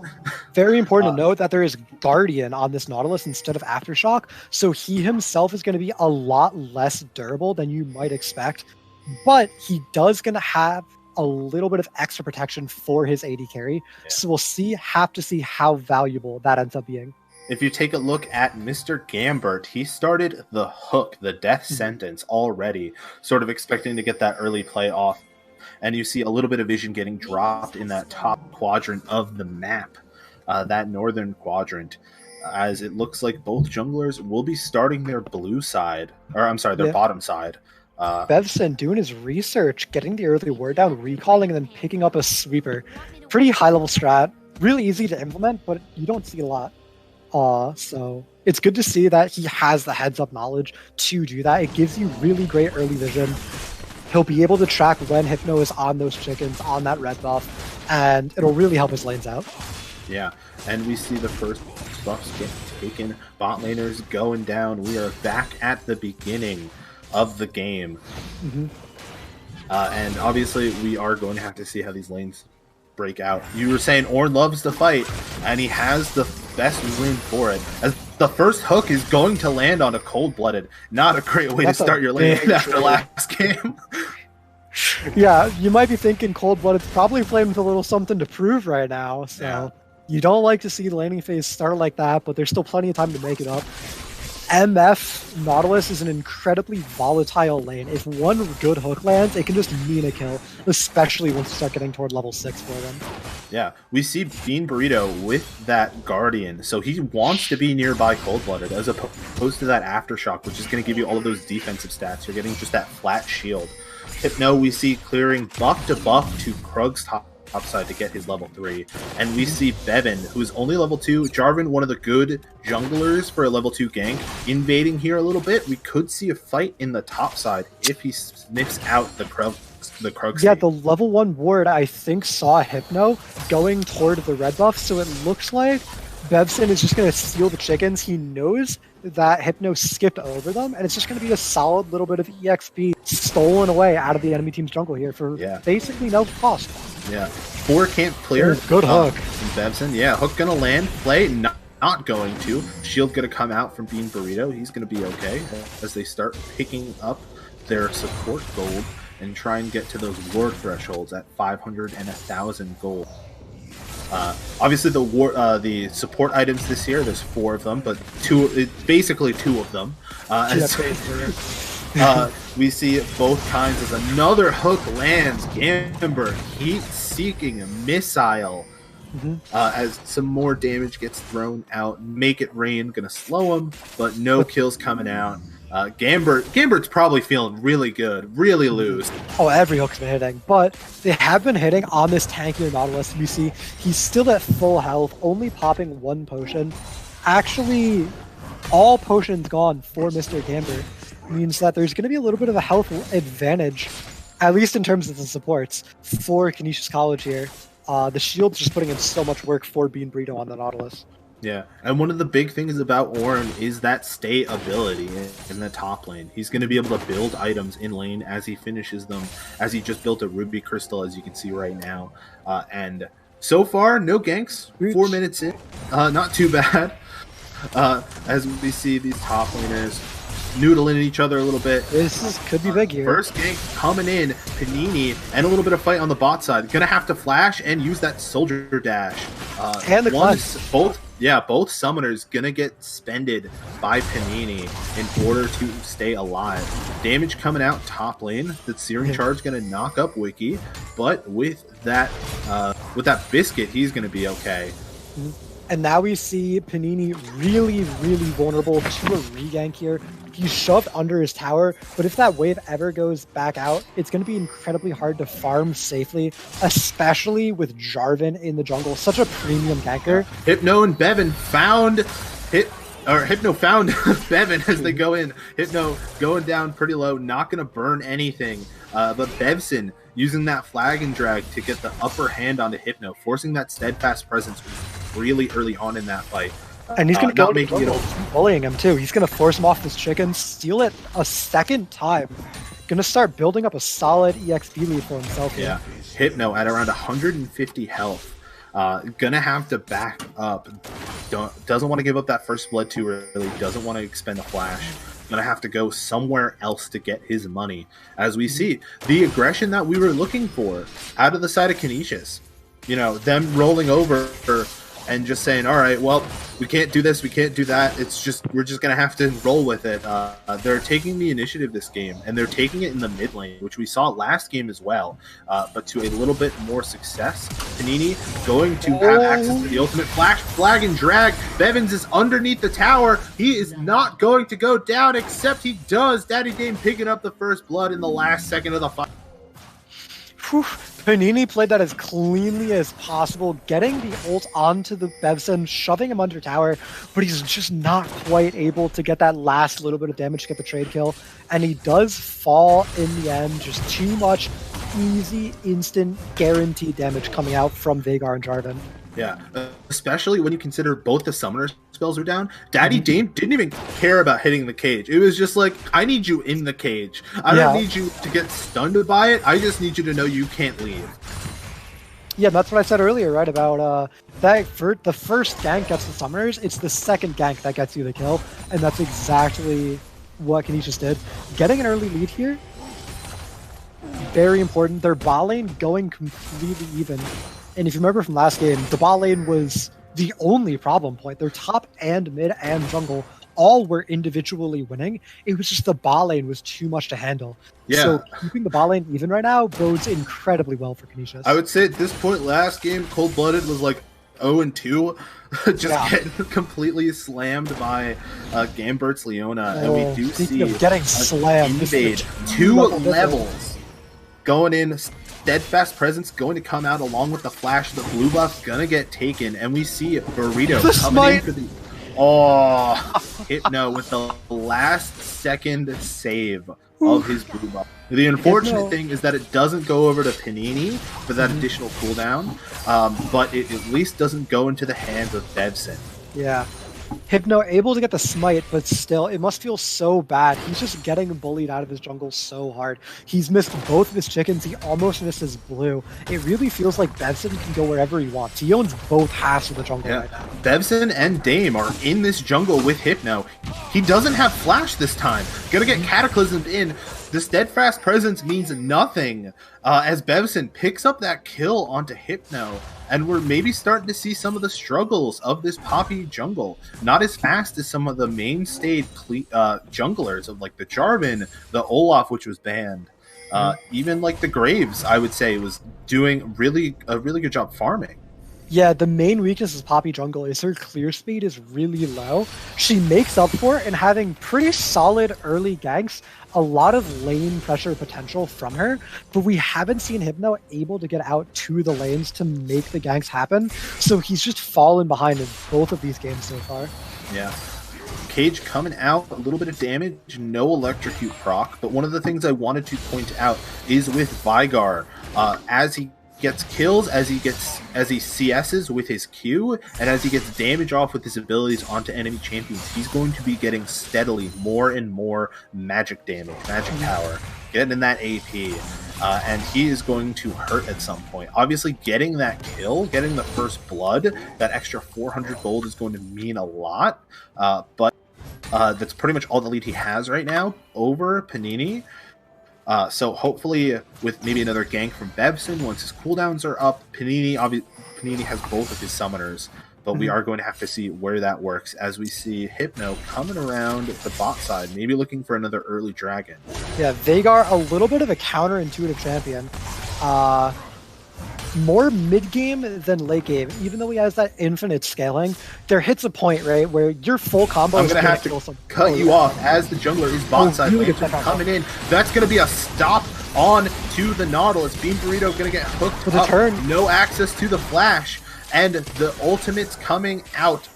Heal is going to come out from Cold Blooded to keep him alive. 3-man almost dive as Daddy Dame is coming in maybe for some assistance, but more importantly, Bevson taking that Rift Herald early on. First Rift Herald last game was taken by Hypno, didn't do a whole lot. We're going to have to see if Canisius is going to be able to do more. Oh, he's doing it immediately. Yeah. Ooh, the flag and drag. Real close, not going to land, but beautifully done as another gank onto Panini. Dame is really calling the attention, and he is going to follow through later with those cages, with those W's, with those ultimates. And really well played by Niagara here, though. They set up the dragon control right as that gank goes down mid lane. They have the read that Bevson's recalling here, and it looks like they're going to be able to take this dragon for free, basically. Ooh, a lot of damage onto Panini, but you are correct. First dragon gonna get taken. Gambert shows up in the mid lane with a little bit of a rotation. Cloud Dragon going to get taken. And we see some more brawling in the top lane. I don't think it'll mean anything, but the hook landing for Bean Burrito does. Flash Cage coming in, Cataclysm onto the back line. That is going to be Bevson by himself as 2 kills go in favor. Make that 3 kills as Cold Blooded picks up the double kill. 5-0, 11.5 minutes in the game. Canisius came to play. Yeah, a 2,000 gold lead here is monumental. They're going to be able to shove in this wave bot, start pressuring the tower with their gold lead as soon as he recalls. He's going to be able to pick up his Essence Reaver. Caitlyn is still just going to be sitting on components. It's going to be an incredibly big power spike for Cold Blooded, saying, oh, nah, dude, it's my turn to play MF, okay? You thought you were good? Nah. That's a drop in the Rift Herald bot lane, so that's going to be a free 320 gold going into the pockets. They're committing the TP. Yeah. They're going to take this tower. Yeah, teleport coming in from Dame. They really want this first blood money. First tower taken last game, 19 minutes. This one, 12.5. We see Canisius turning up the dial, trying to get some plays going, trying to make it a little faster. They are unable to save Rift Herald for the second charge, but they do pick up the first down. 4,000 gold difference at 12 minutes starts feeling insurmountable pretty quickly. Hypno trying to get a kill back. Call the Forge God gets called in, and Wiki goes down in a gank to Hypno and Jitters. A little bit of money onto the Ornn will help get those Ornn items upgraded and get your other members' items. Little bit of damage going up to the top lane turret, and as you say that, Cold Blooded finishes the Essence Reaver, working on boots too, working on those Berserker's Greaves, and yeah, we're back to lane state for at least the next couple minutes. Yeah, the top lane kill onto Wiki is definitely a nice consolation prize, but after everything that just happened near the mid and bot lane, it's really not what you need to happen. You need some big play. Oh, is he dead? Oh. Yes, he is. Dame taking the blue buff away from Panini, getting that refresh. And yeah, I guess that's the power of the electrocute. You hit him with the Q, you hit him with the W, you hit him with the ulti, they're dead. Like, that's Vygar in a nutshell. Yeah. And we see Crazy Monkey trying to get some gold in this Gromp, but it is not going to be finished as the patience runs out. Jitters keeping the push on and keeping it well, as Dame also keeping the push on to Panini. Both summoners are up for the Azir, so next time he gets caught out by the cage, he should be able to cleanse it if he chooses to do so. But we do see 3 members of Canisius in the mid lane taking this tower and some top lane damage as well. But yeah, just even more gold going their way. This fight looks good. That's going to be 2 big stuns coming out from that steadfast presence. The wall is going to push them forward, and Bevson goes down. Bean Burrito also going to be going down in a few seconds as the traps land. The Q finishes him off. Crazy Monkey picking up that kill. The Azir turret's going to get raised. Call the Forge God gets called in, landing onto Dame. He is going to get stunned. And the hook not going to land. Dame doing his best. No ace in the hole. He's down to about 60-70 health, and he goes down to Crazy Monkey. And all of a sudden, we went from like 4,000 or 5,000, we're back down to 2. It looks like Niagara has something to say about this game. And they're going to pressure the tower here? No, this is an insanely good play for Niagara. Really just puts them directly back into the game. They lost the 1 tower, but they get 3 trade kills for it, including that fat Vagar shutdown getting cashed in for them. Yeah, and as we take a look at some of the larger objectives, we have the Ocean Dragon coming up in the next 40 seconds, which means that we will be getting the Infernal Soul or the Mountain Soul. And for these frontliners, a Mountain Soul is just delicious.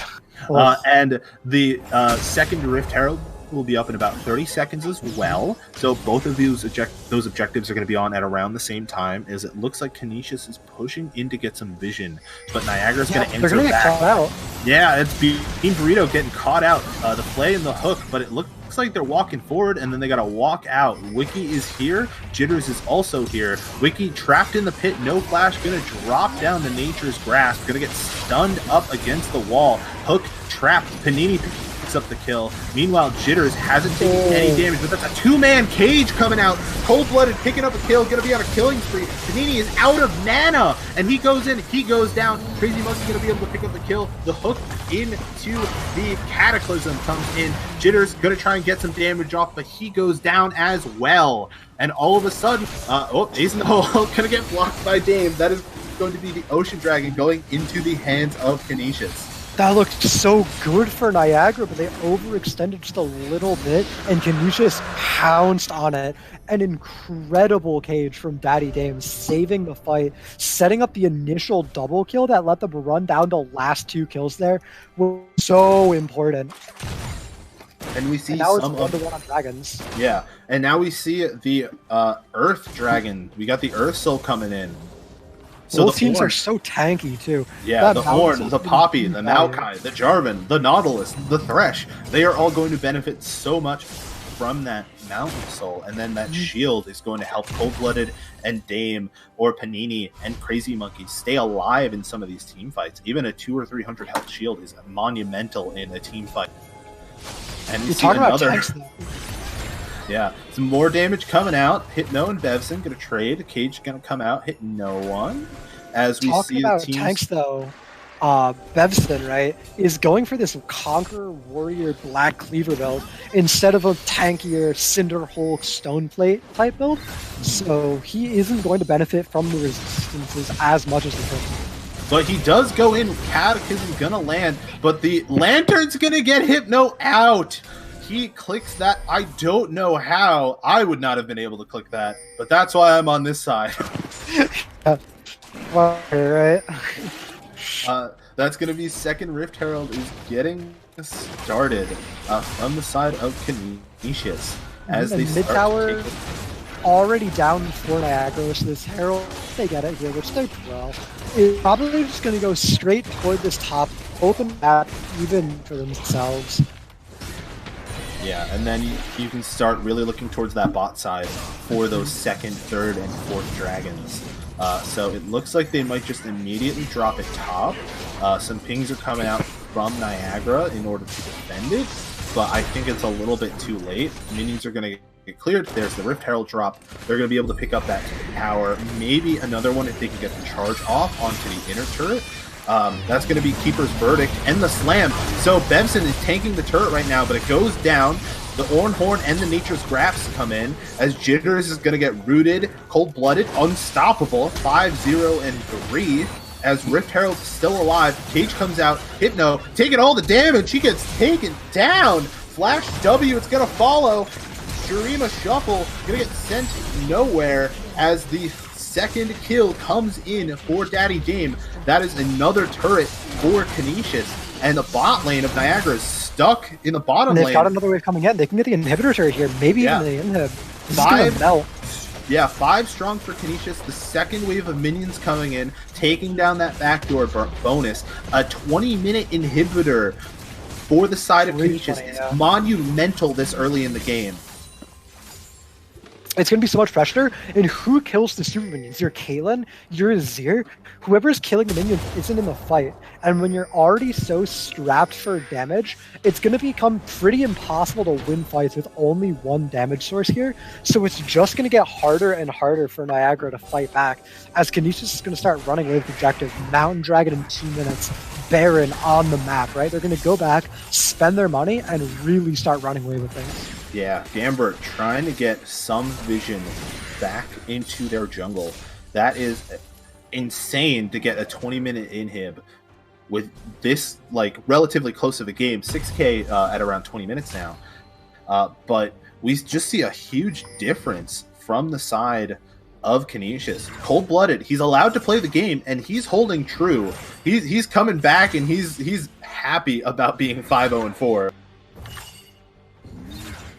Oh yeah, no, he's proven, you know, like, you got a good MF, but I got a good MF too. We can both trade blows here, okay? Yeah, Jitters at level 12 will be hitting that all-important level 13 soon, getting access to those Ornn items. So yeah, powering himself up. Yeah, that Sunfire Cape and then the Abyssal Mask coming in. And here we go. He's level 13. He's got the Forge Fire Cape. He has the money, but a big hook comes in. Mr. Gambert is going to have to flash out, but the other two members of Niagara are going to probably go down. Cold-Blooded picking up another kill, but the teleport, Call of the Forge God, gets called in. The box comes in, hitting over 4. Daddy Game is over the wall. He flashes in. Bullet time comes out. Gambert almost dead. Going to throw out the lantern to give himself a little bit more health. Wiki going to get hit, but Bevson flag and drags in order to pick up another kill on his Jarvan. Jitters, a lot of health, also a lot of damage, but not enough. Bean Burrito going to be able to pick up that kill as Dragon is alive, and so is Baron. I don't see why they don't take Baron right now. A huge 1 for 5 there. Yeah. Wiki coming in big. Almost like the Bash Brother combo of Bevson's Jarvan and Wiki's Maokai, between the Cataclysm, the Nature's Grasp, the Root, the knockups. It's too much right now for Niagara, as this Baron will surely go down in just a second. A 22-minute Baron from Canisius. This is an amazing turnaround from last game for them. Oh yeah, they're looking like Niagara from last game here. It's completely flipped on its head. They're going to be able to reset, go straight to this Dragon, get second Dragon, get those extra resistances, run down mid lane, shove mid lane, wall the super minions, shove in top lane. It's going to be impossible for Canisius, or for Niagara to defend this outer. They're going to have to defend on the inner. And even then, it's going to be a tall order, especially given all of the easy engage that Canisius has to make fights happen. You can't disengage. You can't not take the fight and play to scale when you have a comp like Niagara's here. And from that fact, we saw a couple of item thresholds finished. The Infinity Edge coming out from Cold-Blooded, and the Rabadon's Death Cap for Daddy Dame. That Vigar is going to hurt so much. He has 741 AP at 23 minutes. Those ultimates are just going to cut through everyone. Yeah, Vagar, definitely an incredibly strong mid-game champion. Just the amount of extra AP you're able to cheat out from his kit means he can blow anyone he wants up, and just really just turn fights into 4v5s by himself, while still providing incredible utility with that box, with that baby cage that we've seen in all these fights so far. Nature's Grasp gonna get called in. That's gonna be the baby cage, and ulti's going down. Dame is unstoppable as Crazy Monkey has no answer. I mean, how would you? There so much damage, so much crowd control. You love to see it as a Vigar, you hate to see it as the Caitlyn. Yeah, Vagar definitely hits a point where he loses counterplay, right? Like, early on, you can dodge the spell. Hook coming in, damage coming out. Cold-Blooded is godlike just outside the turret. Call the Forge God, gonna get the kill onto Vigar, possibly the 2v1, and he is going to try and save the turret. I don't think he's going to be able to, as that Demolish proc will come up in a second from someone. It goes down.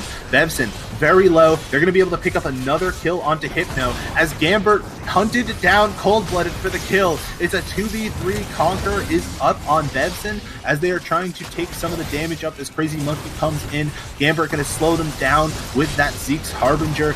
Flag and drag back in. It's another 1-for-1 as the fight just keeps on going. Hook not going to land from Bean Burrito, and it looks like it is finally over. But when it is all said and done, it is a huge, huge graveyard, as a lot of people died. Lieutenant Jitters certainly didn't. Oh my god.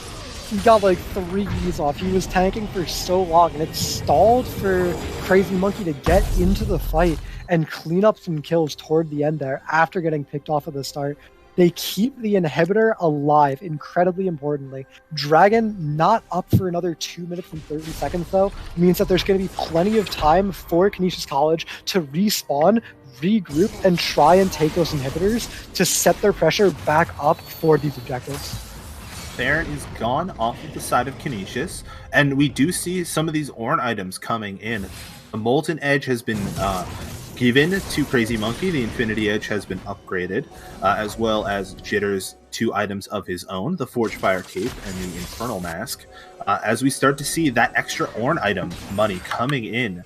And even though if you take a look at the gold, Cold Blooded and Crazy Monkey actually have about the same amount of gold, I would say Crazy Monkey, just item threshold wise, is going to be up another 1,000 just from what just the straight Ornn stats that the Ornn item gives. I do think that even though the stats may be in Crazy Monkey's favor, Cold Blooded definitely has a lot more team fight presence than the Caitlyn here with that incredibly impactful ultimate. Yeah, Caitlyn can only hit one person at a time. Meanwhile, that bullet time can just retch over all 5 members of your team. But Jitters has a lot of tank stats. Bean Burrito gonna get caught by the hook. Call the Forge God gets sent in. Keeper's Verdict also going to keep them knocked up. Daddy Dame going to try and stay alive as he can. Cold Blooded still alive as the Crazy Monkey's already dead. Double kill for Cold Blooded. I gotta say, this is either both inhibitors or this is just straight game. I think it might just be the game. It's a 4 versus 1, right? They don't really have a wave, so they can take the inhibitor while they wait for the next wave to come up. But the next wave is going to get here. This Ornn doesn't die. He's too tanky. Like, yeah, he can't stop the wave. He doesn't have the wave here, and it looks like it's just going to be Canisius closing out the game here really cleanly. Yeah, Bean Burrito actually going to die to the tower, but it does go down. Jitters, a huge 4-man knockup, maybe buying enough time as Hypno comes back up. It looks like the Nexus is going to fall, and we have a Game 3 on our hands. A complete reversal. Canisius looked dead in the water toward the end of Game 1, but they just absolutely turned it around and dumpstered Niagara in the second game. Yeah. And so I'm really excited for this third one to come up. Yeah, as we take a look at these end scores, 10-1-8 from Cold Blooded, 7-11 Daddy Dame, 8-17 from Bevson. We're really seeing these carry performances to keep them in contention as we go into the next round of like the MAAC NJ Army National Guard LOL Championship. It's a lot of careful play, and now that we're going into Game 3, it's ever so more important to keep your cool and eventually just play. You got to play your game, basically. Yeah, I want to see more priority on this Misfortune pick. Both teams just know how to execute on it, and I feel like it's just so important to have whichever side you're on to have that Misfortune. I wouldn't be surprised if we see it first picked or banned again in this round. Just got to take it out of contention. We've seen that both of these 80 carries know how to play Misfortune. I'm interested to see Misfortune and Caitlyn, what else they can bring to the table as we are setting up for the third and final game. Champ Select should take soon. And it looks like that Niagara will be back on the blue side for this Game 3. Canisius on the red. We saw both of these teams struggle on the red side. How do you think that Canisius comes from their Game 1 red side to their Game 3 red side? Obviously, they won on blue side, but it's just how you play is different. I think there's going to be a Misfortune ban, and I think there's going to be a Leona ban. I really can't see either of those champions making a decision. And before... So obviously the next game will be taking place soon. We are going to take a 3-minute break. Thank you all for watching. We'll be back soon with picks and bans, and we will see you guys then. Niagara University is really where I became the more confident version of myself. I always had the drive, but they really showed me the way to get it done. Now, I'm ready to take on law school and the world. When you come to Niagara University, you don't just evolve academically. My transformation here has been huge. I'm serving others now, and it's really helped me see my purpose. Niagara University really helped bring out that side of me. To be a Catholic Jesuit university means we are charged with this education for justice. Students are leaving here with the skill set, the critical thinking, all of these areas which allow them to be flexible leaders. We're told to go out and set the world on fire, and we're given the tools to do that. Expansiveness, adaptability, and depth are hallmarks of the education that you get here. If we do that, we produce graduates that stand apart from anybody else.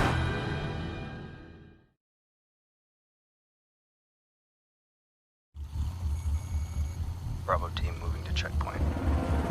2 o'clock, 10 feet up the right. Visual 3 o'clock. Sometimes the front lines are in our own backyard.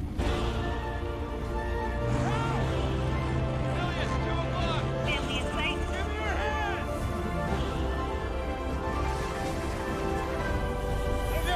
Make a difference in your community, serving part-time in the Army National Guard.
Welcome back, ladies and gentlemen, to the MAAC New Jersey Army National Guard League of Legends Championship. We have Niagara and Canisius in a 3-game bout as we hit the 3rd game, picks and bans in just a minute or two. I am Jared Warnke, joined by Toxic Gerbil, and we have had a roller coaster series, essentially, of whoever has been on blue side just absolutely killing it. We saw such a quick closeout from Canisius, and Niagara also had a very a more concise, I can't even think, methodological, a very smart, slower clean out. Methodical. Yeah, methodical. I know how to speak words. I hope you do. It's your job.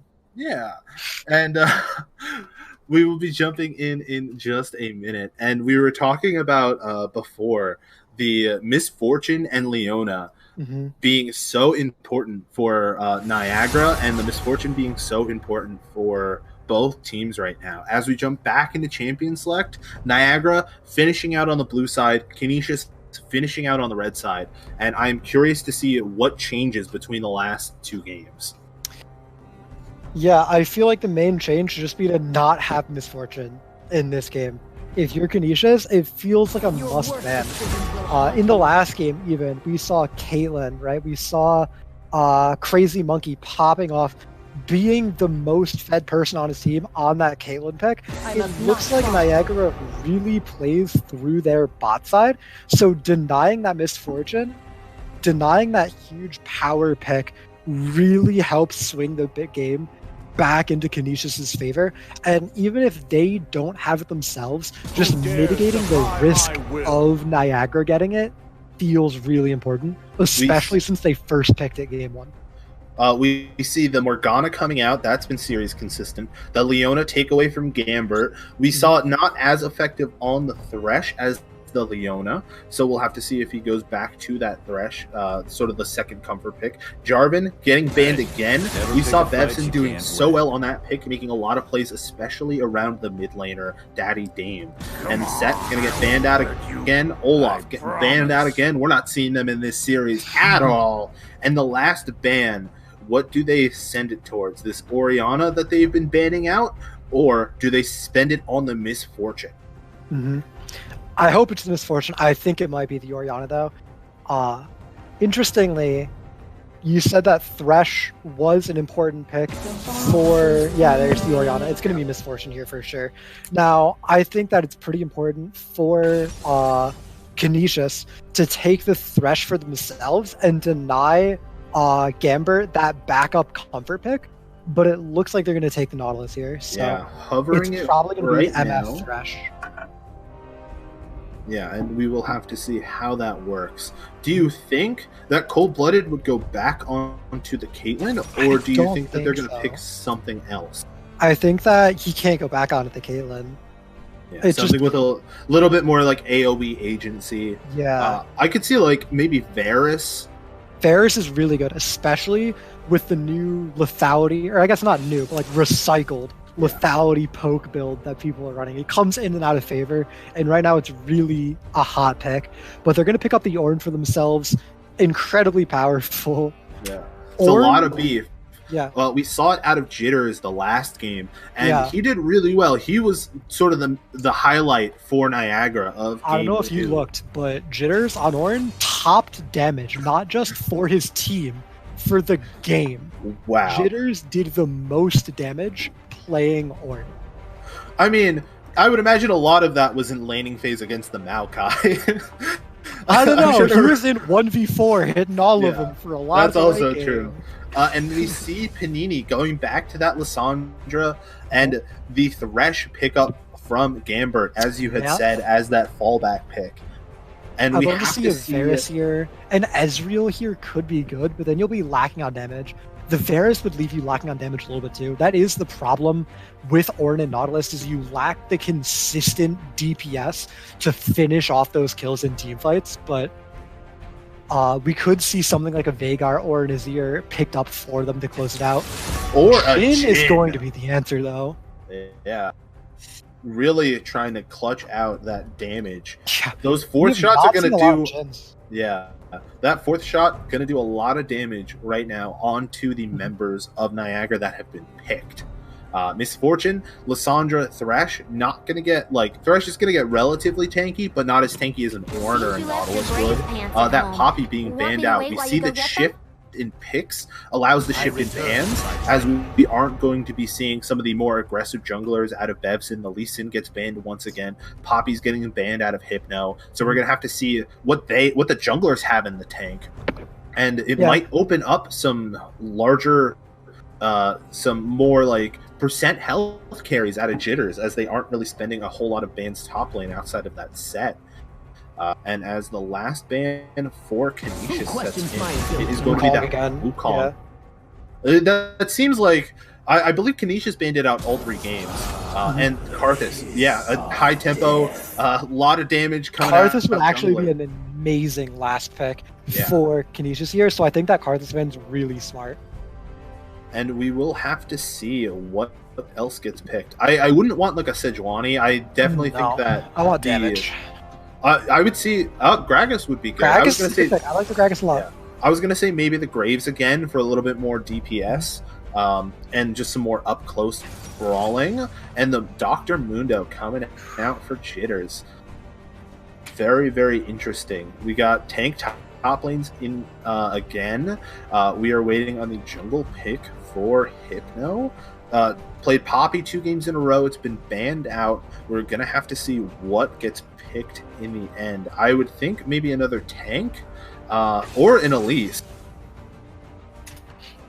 Elise is a powerful jungler, but I don't know if it really fits the comp for Niagara here. They have a lot of more team fighty picks, like this Lysandra, like this Misfortune, and this Elise wants to go more for early picks and early pressure.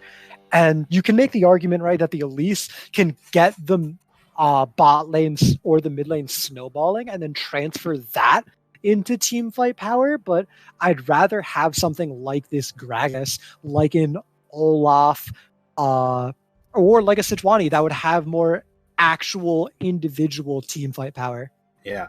And the last pick of the game for Daddy Dame, really wanting to put his carry pants on, is Yasuo. Yasuo. That is possibly the best pick for a mid laner he could have picked between the Gragas ultimate, the Ornn ultimate, the Nautilus ultimate. There is so much knock-up crowd control available to the side of Canisius that they are going to be able to ult, like get the last breath ult onto anyone they see fit. Mm-hmm. Yeah, there's tons of ult targets for the Yasuo. I actually think the Gragas Yasuo combo in particular is going to be really effective at helping to mitigate the Misfortune power that has been so dominant in both of these games. If she ever stops to press R, Gragas just presses R on top of it, Yasuo goes in, and Misfortune dies for it. It's going to be really, really good answer to this power pick. I will say there is a lot of magic damage out from the side of Niagara right now. Between the Elise, the Lysandra, and the Mundo does a lot of magic damage. So I imagine that the Ornn is going to be prioritizing the Abyssal Mask first, and then maybe going into some more armor later on. I have seen some Ornns go double Abyssal Mask just because it's like they can get the double stat boost from the Ornn upgrade. Mm-hmm. Where it's like it looks 2,000 gold each. It's insane. Yeah, it's the most gold efficient of the Ornn items. Yeah. And there's, I would say, a good spread of damage on the side of Canisius. Obviously, the Yasuo Jhin going to be doing a lot of crit damage, but Gragas going to most likely go full AP. And then, yeah, we will be getting into this last game soon. Based off the comps, there's going to be a lot more team fighting that we've seen all series long. We are going to jump to a quick 90-second break. You do not want to miss this game, so please hang on and come back to us when we're back live. Niagara University is really where I became the more confident version of myself. I always had the drive, but they really showed me the way to get it done. Now, I'm ready to take on law school and the world. When you come to Niagara University, you don't just evolve academically. My transformation here has been huge. I'm serving others now, and it's really helped me see my purpose. Niagara University really helped bring out that side of me. To be a Catholic Jesuit university means we are charged with this education for justice. Students are leaving here with the skill set, the critical thinking, all of these areas which allow them to be flexible leaders. We're told to go out and set the world on fire, and we're given the tools to do that. Expansiveness, adaptability, and depth are hallmarks of the education that you get here. If we do that, we produce graduates that stand apart from anybody else. Bravo team moving to checkpoint. 2 o'clock, 10 feet up the right. Visual 3 o'clock. Sometimes the front lines are in our own backyard.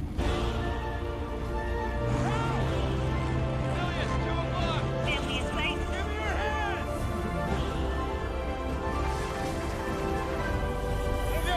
Make a difference in your community, serving part-time in the Army National Guard. All right, ladies and gentlemen, we are here for the exciting conclusion of Niagara versus Canisius in the 2020 2020 MAAC New Jersey Army National Guard League of Legends Championship. Niagara will be on the blue side for this final game. Canisius will be on the red side.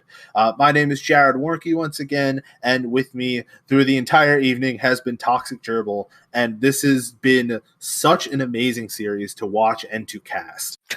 Yeah. Again, we got the cleanse coming out. We can't escape it. Lysandra just makes it happen. Yeah. Also, the Elise, the cocoon, just the CC overlap between Elise and Lysandra is, I would say, more than worthwhile to take cleanse. Panini picking up that Arcane Comet as the Keystone Mastery. Yeah, not taking Aftershock once again, going for more poke, more lane dominance. Yeah, and we are in game. They will be out of the base in just a moment. And we see the teams going out once again.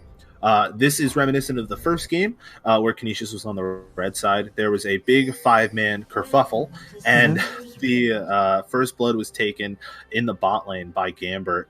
The support who was playing Leona and was able to snowball from there. But we see a little bit more of a spread out. Hypno going to get some damage off onto Bevson, and that electrocute proc might force the Gragas back really early. Yeah, it's going to force him back. He's going to make it back in time. He's going to get his camps. Importantly, though, Hypno does get that deep ward onto the chickens, so he will know when Bevson goes to take it, or if he skips past it. Yeah, and with Bevson backing as well after placing his ward, gets the Oracle Lens, the sweeper. Meanwhile, Hypno going to have to go straight bot to get that red buff in the next couple seconds when it spawns. About 15 seconds now. And yeah, we were talking a lot about just a lot of the big wombo combos from these teams. Just all of the different ways that Daddy Dame's Yasuo can get his last breath off is going to be insane. As the first couple camps are taken, the first set of minions are coming in, and we're underway. Game 3, Niagara versus Canisius. Yeah, we're into it. Gonna see probably a lot of bot-sided action. It looks like Niagara has really liked to play through Crazy Monkey in the bot lane both of these games. So especially with an aggressive early game jungler like Elise, they're going to want to send Hypno down there, make sure this MF can make it look like game 1 for them. Yeah. A lot of damage trading back and forth between Jitters and Wiki, mainly just getting those grass procs off. Bevson going to be in the top lane. Really liking the red into Krug start. It looks like both junglers are taking the same path right now, but we could see an early gank out of Bevson's Gragas. He has red buff. It's going to be pretty lethal here. Yeah. But there is a level of damage for the Mundo. Yeah, so he only has access to the first. And there's no body slam, but Jitters uses the flash really early. Another hit, and that is first blood going over to Bevson. Really important first blood to start getting this ball rolling. If you're going to outgank Elise on Gragas, it's going to be incredibly important, especially when you're getting an advantage for that scaling or in top, right? Both of these champions are just such big stat checks so much of the time, and if Mundo can't get to a point where he can run down the Ornn, it's going to start feeling really, really hard for him to play the game. Yeah, and it looks like Bevson is almost going to complete the blue buff up on this top side, but the smite comes out from Hypno, so that is another saved blue buff from this jungler, and maybe a 2v2 fight as Hypno's level 3 to the level 2 of Bevson, but it looks like they're going to back off as we're looking at this bottom lane right now. Just some good old under tower farming. Cold-blooded, trying to get those last couple minions. We see a little bit of an early lead coming out from the side of Crazy Monkey and Gambert, about a 7-ish CS lead. Yeah. Probably a wave lost-ish underneath tower. The Thresh being very poised forward to land a hook into a play. Daddy Dame playing Yasuo, doing his job, being annoying, clearing out minions, and yeah. And you see Hypno going for a little bit of an invade here. Maybe going to look to gank mid, but Yasuo, that wind wall, really going to help keep him safe from this gank attempt. Yeah, Claw coming in, going to get rooted up and a little bit of a fight down bot, but Daddy Dame is going to be out without having to waste any summoners, so he is going to be fine for the foreseeable future. Yeah, good initiation from the from Panini to root the Yasuo, but he just waits it out, gets the wind wall on the Cocoon, makes it out pretty much for free. Yeah, Bevson gonna get stunned by the Cocoon, as we see a lot of people bot side, some trading in the top lane as well. Really Looks good like the the bottom lane fight ends up with everyone walking away, and Wiki's getting a lot of damage off, around 900 gold in the pocket, so going to be able to pick up either that Bambi Cinder if going for more of like a health dot build if they're going to get it, or waiting for that 1100 for the Catalyst, as another Brittle Brock is going to send Jitters down to around 150 health. Does he have this? He doesn't have Flash, but neither does Wiki. So he is going to be able to walk out Jitters, but he is getting bullied hard. 14 CS to 28 at 5 minutes. Yeah, Jitters does have his TP, so we will be able to come back to get his wave, but this could be a big play bot. The hook lands. Hook lands onto Cold-Blooded. Flay coming out. Flash. Crazy Monkey picks up the first kill of the fight, and it looks like the only one as Bean Burrito walks away. Hypno coming a little too late to provide some support, but they could be going for a 5-minute Infernal Dragon. It very well might be theirs. I think they just have it for free there. There's no one to contest it. Even Bevson isn't nearby enough to stop it from happening. He doesn't have access to the Predator right now. It looks like he's walking down a little bit. Daddy Dame is gonna see it, but I think it's too late. Oh, wait. 1100. Hypno's almost got it stolen by Bevson. He is trying to pick up a kill, but he will die in the end. But that is totally worth, in my opinion. Slash all worth with the you. That is a free Infernal Drake for his own death. And Panini, Flash Root doesn't have enough mana for the ultimate as he uses the Q and the Ignite. Flash and Cleanse were used by Daddy Dame, and he will be out. It's a trade of summoner spells, but the wave does favor Panini here. He is going to get the advantage of it, but just slightly. Really wishing he was able to get that one extra auto attack in for the kill. Yeah, very close. That Yasuo, just a natural shield that he gets, very good in trades. As he picks up Berserker's Greaves in order to help auto attack faster, Q faster, clear waves faster. Get the mobility, get roams. Yeah. And then you eventually just look to spend the money to get 100% crit, because Yasuo gets double crit. Yeah. Meanwhile, for some reason. Yeah. Wiki picking up that Bambi Cinder, so not going to prioritize the early Catalyst in order to build towards the Infernal Mask. For the MR, so he's going to take some damage from some cleavers. Bevson going to be able to pick up his next red buff pretty easy. There's another Scuttle Crab top lane that Bevson looks like he's going to pick up. And the lanes look to be going pretty even, right? Top is definitely in Wiki's favor, but not very much. Mid lane is almost dead even right now, but bot lane is going well for the side of Niagara. Crazy Monkey is 1-0-1, and this is exactly how they won the first game. Top and mid went relatively even, maybe a little behind, but bot lane absolutely crushed it, and it looks like that's exactly what's going to happen again. Crazy Monkey already had farm lead, and he hasn't even cashed in on this entire wave plus a couple of minions here.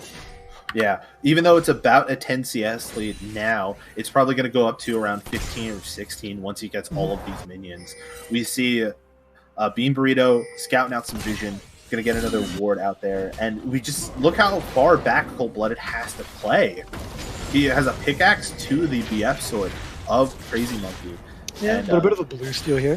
Yeah, Bevson finally getting the blue steal. He's 1 for 3 to the series. Not going to smite away this Finally got it. We see a roam up to the mid lane by Bean Burrito in the mini map. Looks like they're trying to get a little bit of a mid priority for the Predator giving Bevson away combo. And Cold-Blooded is just farming with the W's. Those deadly flourishes so are getting very little amount of money each time. They're on a relatively, I want to say like maybe an 8-second cooldown this early. I think it's longer, but yeah. It's a while. long enough that he's gonna lose a lot of minions in between. But fortunately for him, the wave is slow pushing back into him now. Yeah. And we see some more damage coming out onto Jitters. He's going to take another Brittle proc. And signaling on their way is Hypno. Going to maybe This get could be a some big gank, though. Yeah.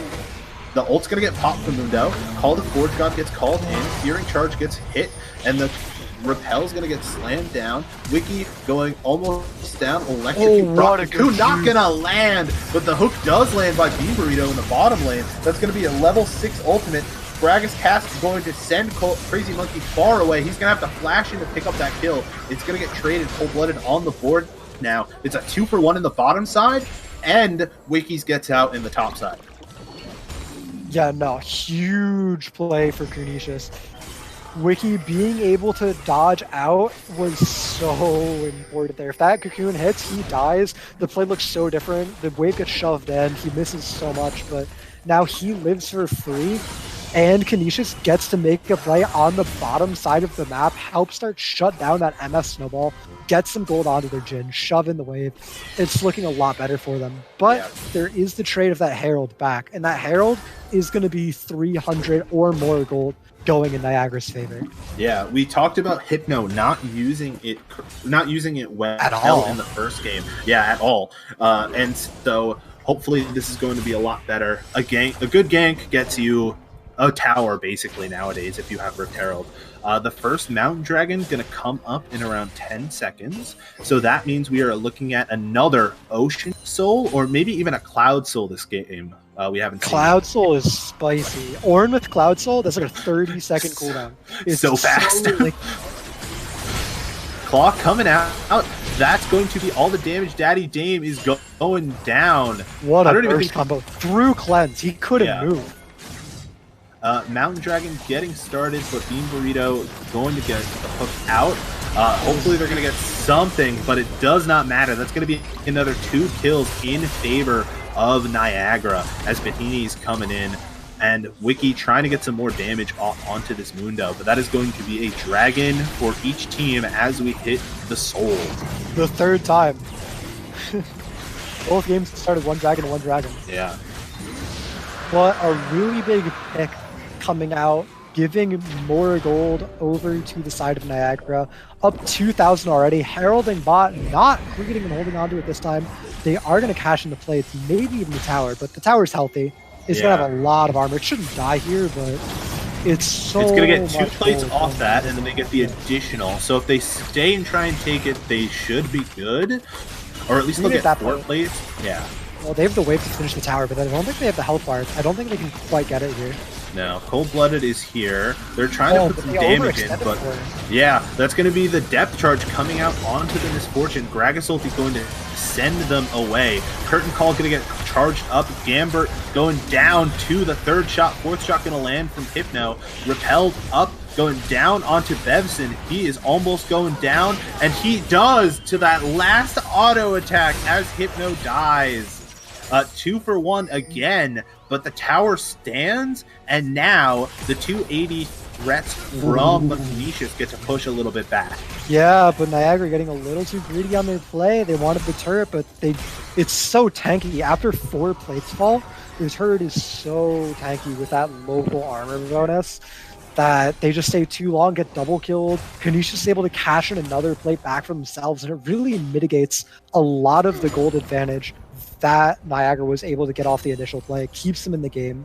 Yeah, still sitting at around 1.5k lead for Niagara at around 13 minutes. One of the things I want to point out is that Crazy Monkey has 101 CS to the 65 CS of Cold-Blooded. Yeah, not that's including actually so big. Yeah, it's about a total 800 gold lead. But it looks like it should be enough that Cold-Blooded might not be able to finish his Infinity Edge early enough. Yeah, he's going to be able to pick up that Crit Cloak. But the Essence Reaver from Crazy Monkey is done. And we see this, have one person having a completed item and the other one not is so important. Oh, but he cancels the dash out. Coming in and not going to be able to use the clock, but the ulti does come out, stopping the knockout. It is not in the slightest durable as the kill goes over. And Panini goes down for the first time this game. Daddy Dame working on some items. He does have the Zeal, so that does mean he already has 50% crit chance. If this hook hits, he's done. The Flash. Flash, yeah, that was absolutely needed. But the first tower goes down 14 minutes in to Crazy Monkey. So that is another set of gold into the back pocket of this Misfortune, which we saw carrying game 1 from Crazy Monkey and carrying game 2 from Cold Blooded. And it looks like we're setting up for another MF carry, but there are a lot more tools to prevent that. Oh, that's 1v3, but the burst is almost there. He gets out to the Krugs. That's really a great repel from the Elise, as the Mundo is going to provide the back up and get Hypno out. Yeah, Jin down the Flash. He did survive that play, that little bit of an overextension, but now he doesn't have a Flash. It's going to make it so much scarier to play into this Thresh to try and position fights. Yeah. You really need that Nautilus and that Ornn to really provide frontline for you, or those wind walls. I feel like at the moment, as long as Niagara can keep their lane opponents in lane, they'll do better overall. But once we group up, I think it's going to be a really interesting story to see who takes the more, who takes these fights. This Misfortune is strong, but when there's a Yasuo Gragas on the enemy team, your AD carry has to play immaculately, or else they're just going to become invalidated. So you really want laning phase to go for as long as possible, so you can get more and more of a lead on your Misfortune relative to the rest of the game. And we have with Dragon spawning in a minute here, the laning phase is probably going to come to an end pretty soon, as these fights are going to be more and more frequent with Dragon, Herald, and Baron, and everything else. Yeah, second Rift Herald comes up in 22 seconds, which is going to be big if they want to start pushing turrets elsewhere. Dragon, you said, coming up in around 30 seconds now. That first Ocean of a max 3 for either team, because they need 4 to get the soul.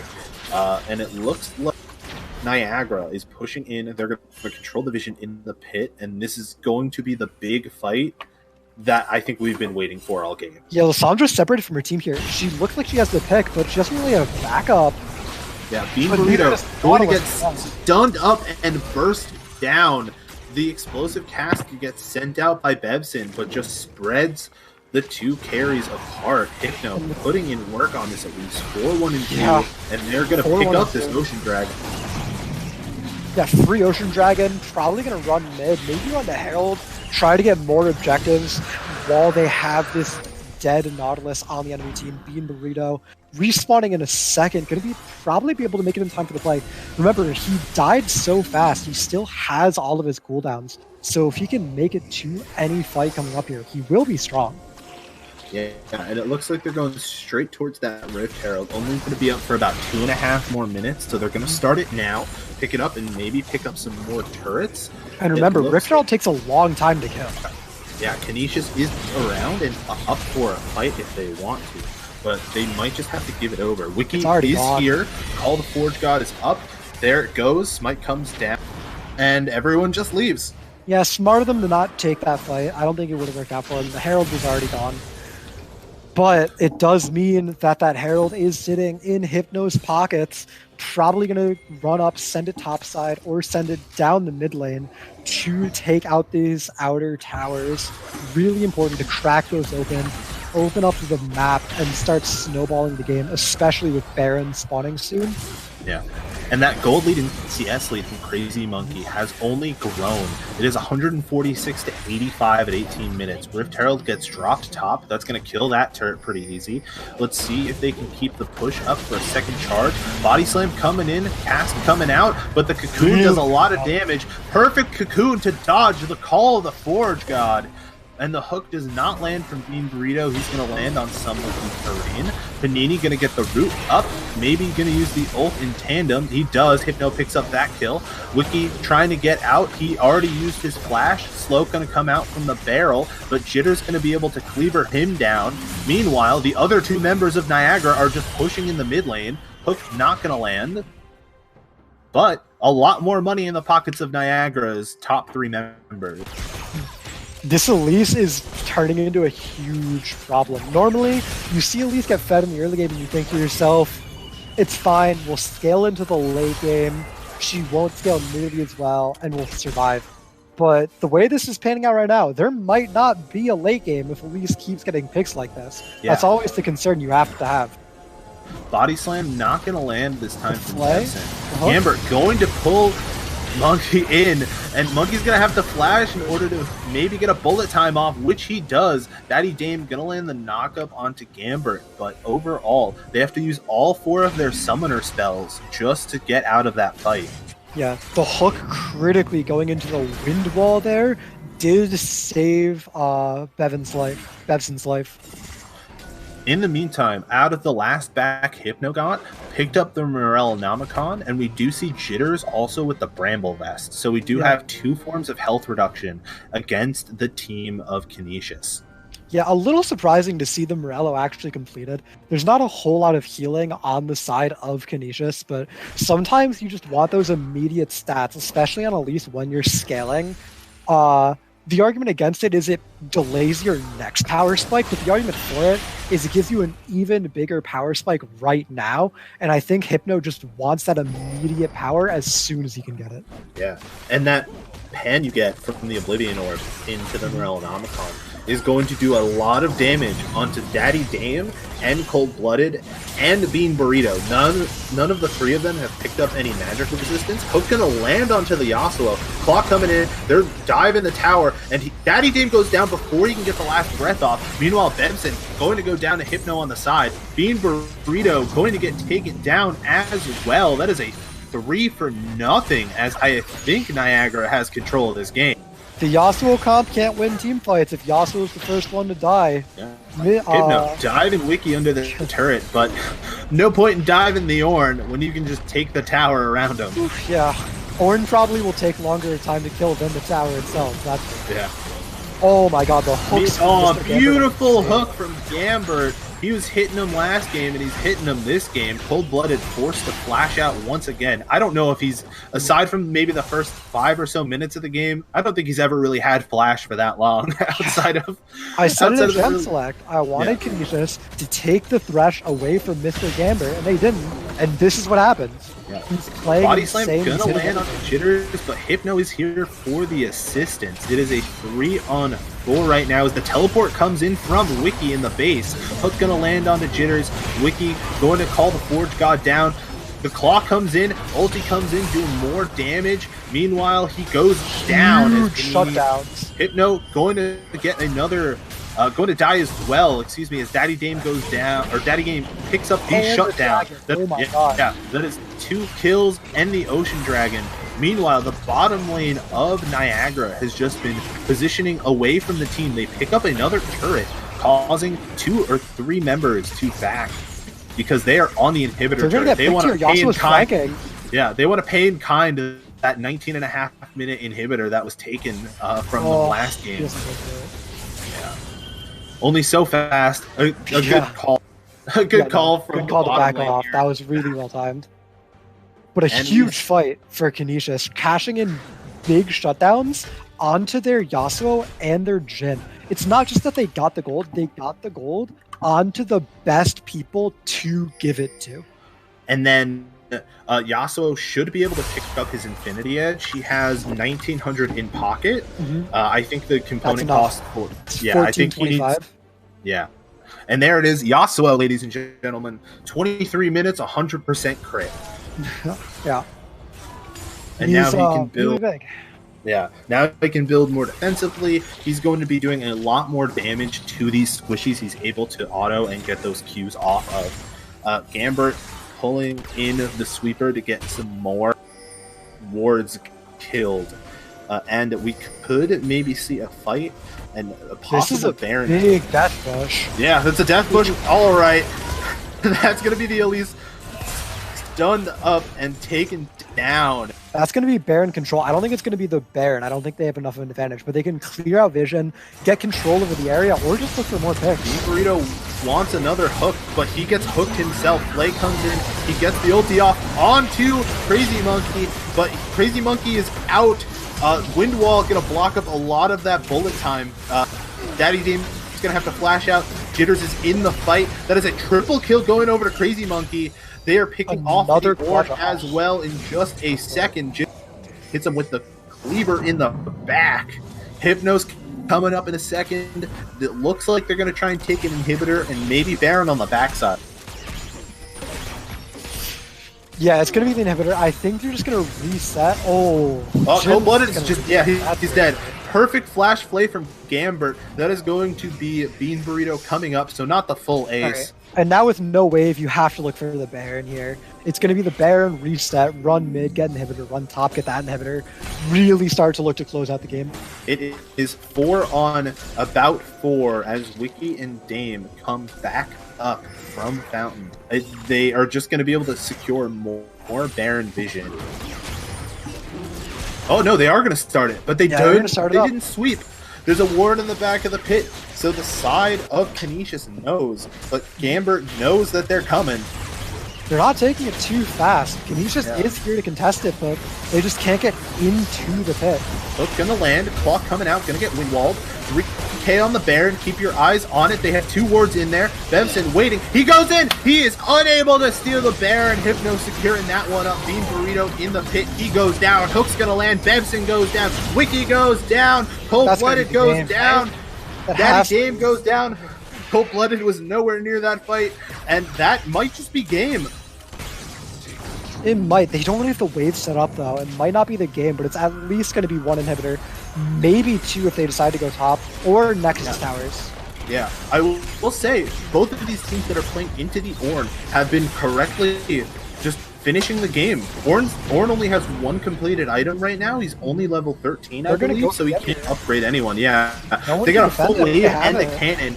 First tower goes down, and the second just tower, the next tower. Yeah, I mean, still coming in. Yeah, still absolutely worthwhile from the side of Niagara. They're going to be able to pick up another inner turret as well as start pushing in for a second inhib. But I imagine they would want to back after that last turret.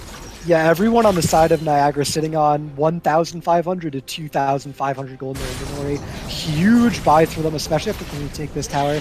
I don't think they should breathe much longer. They might lose a fight because they're sitting on so much gold here. Yeah, we have they're just going to reset and spend it. Yeah, we have the next Ocean Dragon 45, so it would be a good time to back and get some money in, buy a couple pink wards, get that vision set out on the map. As we see more items finished in the pockets of Niagara. Hypno finishing that Leandries. Crazy Monkey finishing a rapid fire and getting a little bit of lifesteal into his pocket. And we just see Jitters getting tankier and tankier as he's looking to finish his Thornmail soon. He's not going to be taking any damage from that Jhin. No, he's not. Jhin, not known for his tank-busting damage output. He's really good at blowing up squishies, but that is not what you need to get through this mundo.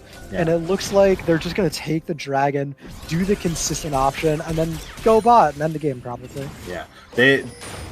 Canisius has to give this dragon up if they want to hope for anything.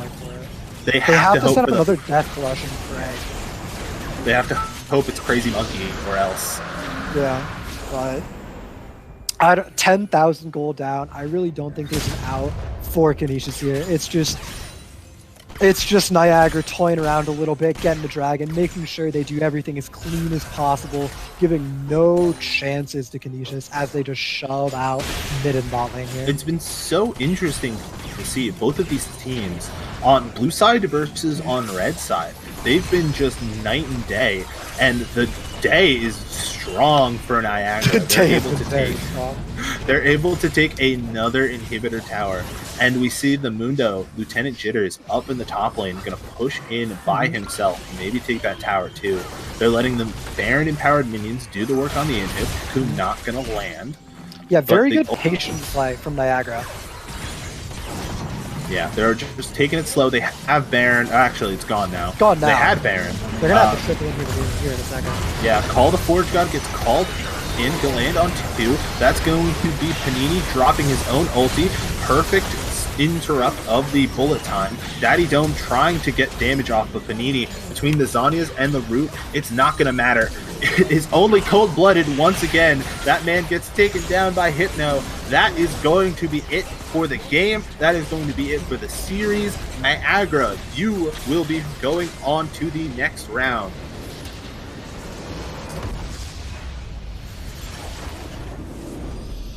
Yeah, good job to them. Really clean game 1 and game 2. Yeah. Or game 1, game 3. They'll be playing St. Peter's in the next round of this playoff series. And to talk more about that last series, we will be bringing in the captain of the winning team from Niagara, Mr. Crazy Monkey himself, to talk about this game in the post-game interview powered by Acer Predator in just a moment once he's able to get in. Yeah, really solid game. Definitely glad to have Crazy Monkey in for the interview. By far the main carry in games 1 and 3. Really putting the team on his back there.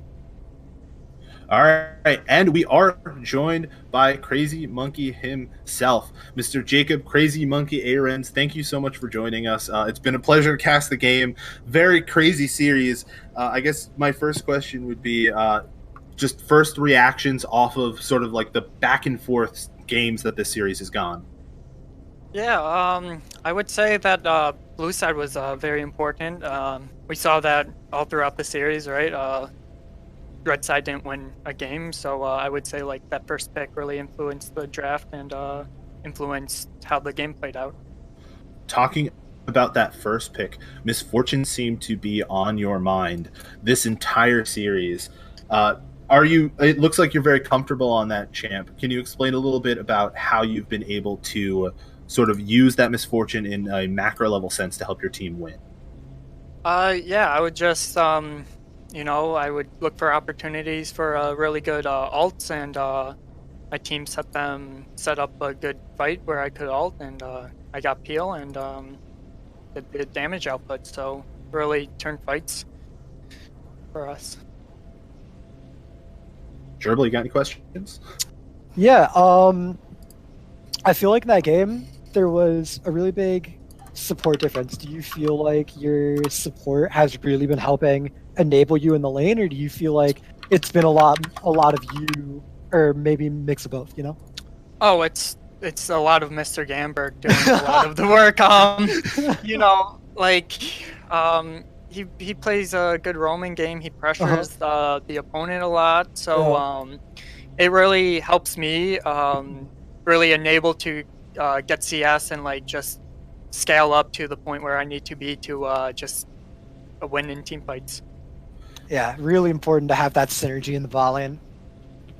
And up next on the bracket for you guys is number 2 seed St. Peter's. Could you give us a little bit of insight on how you guys are going to take some of the takeaways from this series into the next one? Yeah, we just need to, I would say, play a better early game and just be aware of what's going on and just playing to our strengths and realizing when we can fight and when we can't fight, and just realizing these opportunities. Great. Well, I'm excited to see that game. I wish you the best of luck in it. Thank you so much for your time. We are going to take a little bit of a break. The next series coming up is Quinnipiac versus Siena, the number 4 and number 5 seeds. That should be going on in the next 15 minutes or so. We're going to take a break until then, so please join us back for the next series. Niagara University is really where I became the more confident version of myself. I always had the drive, but they really showed me the way to get it done. Now, I'm ready to take on law school and the world.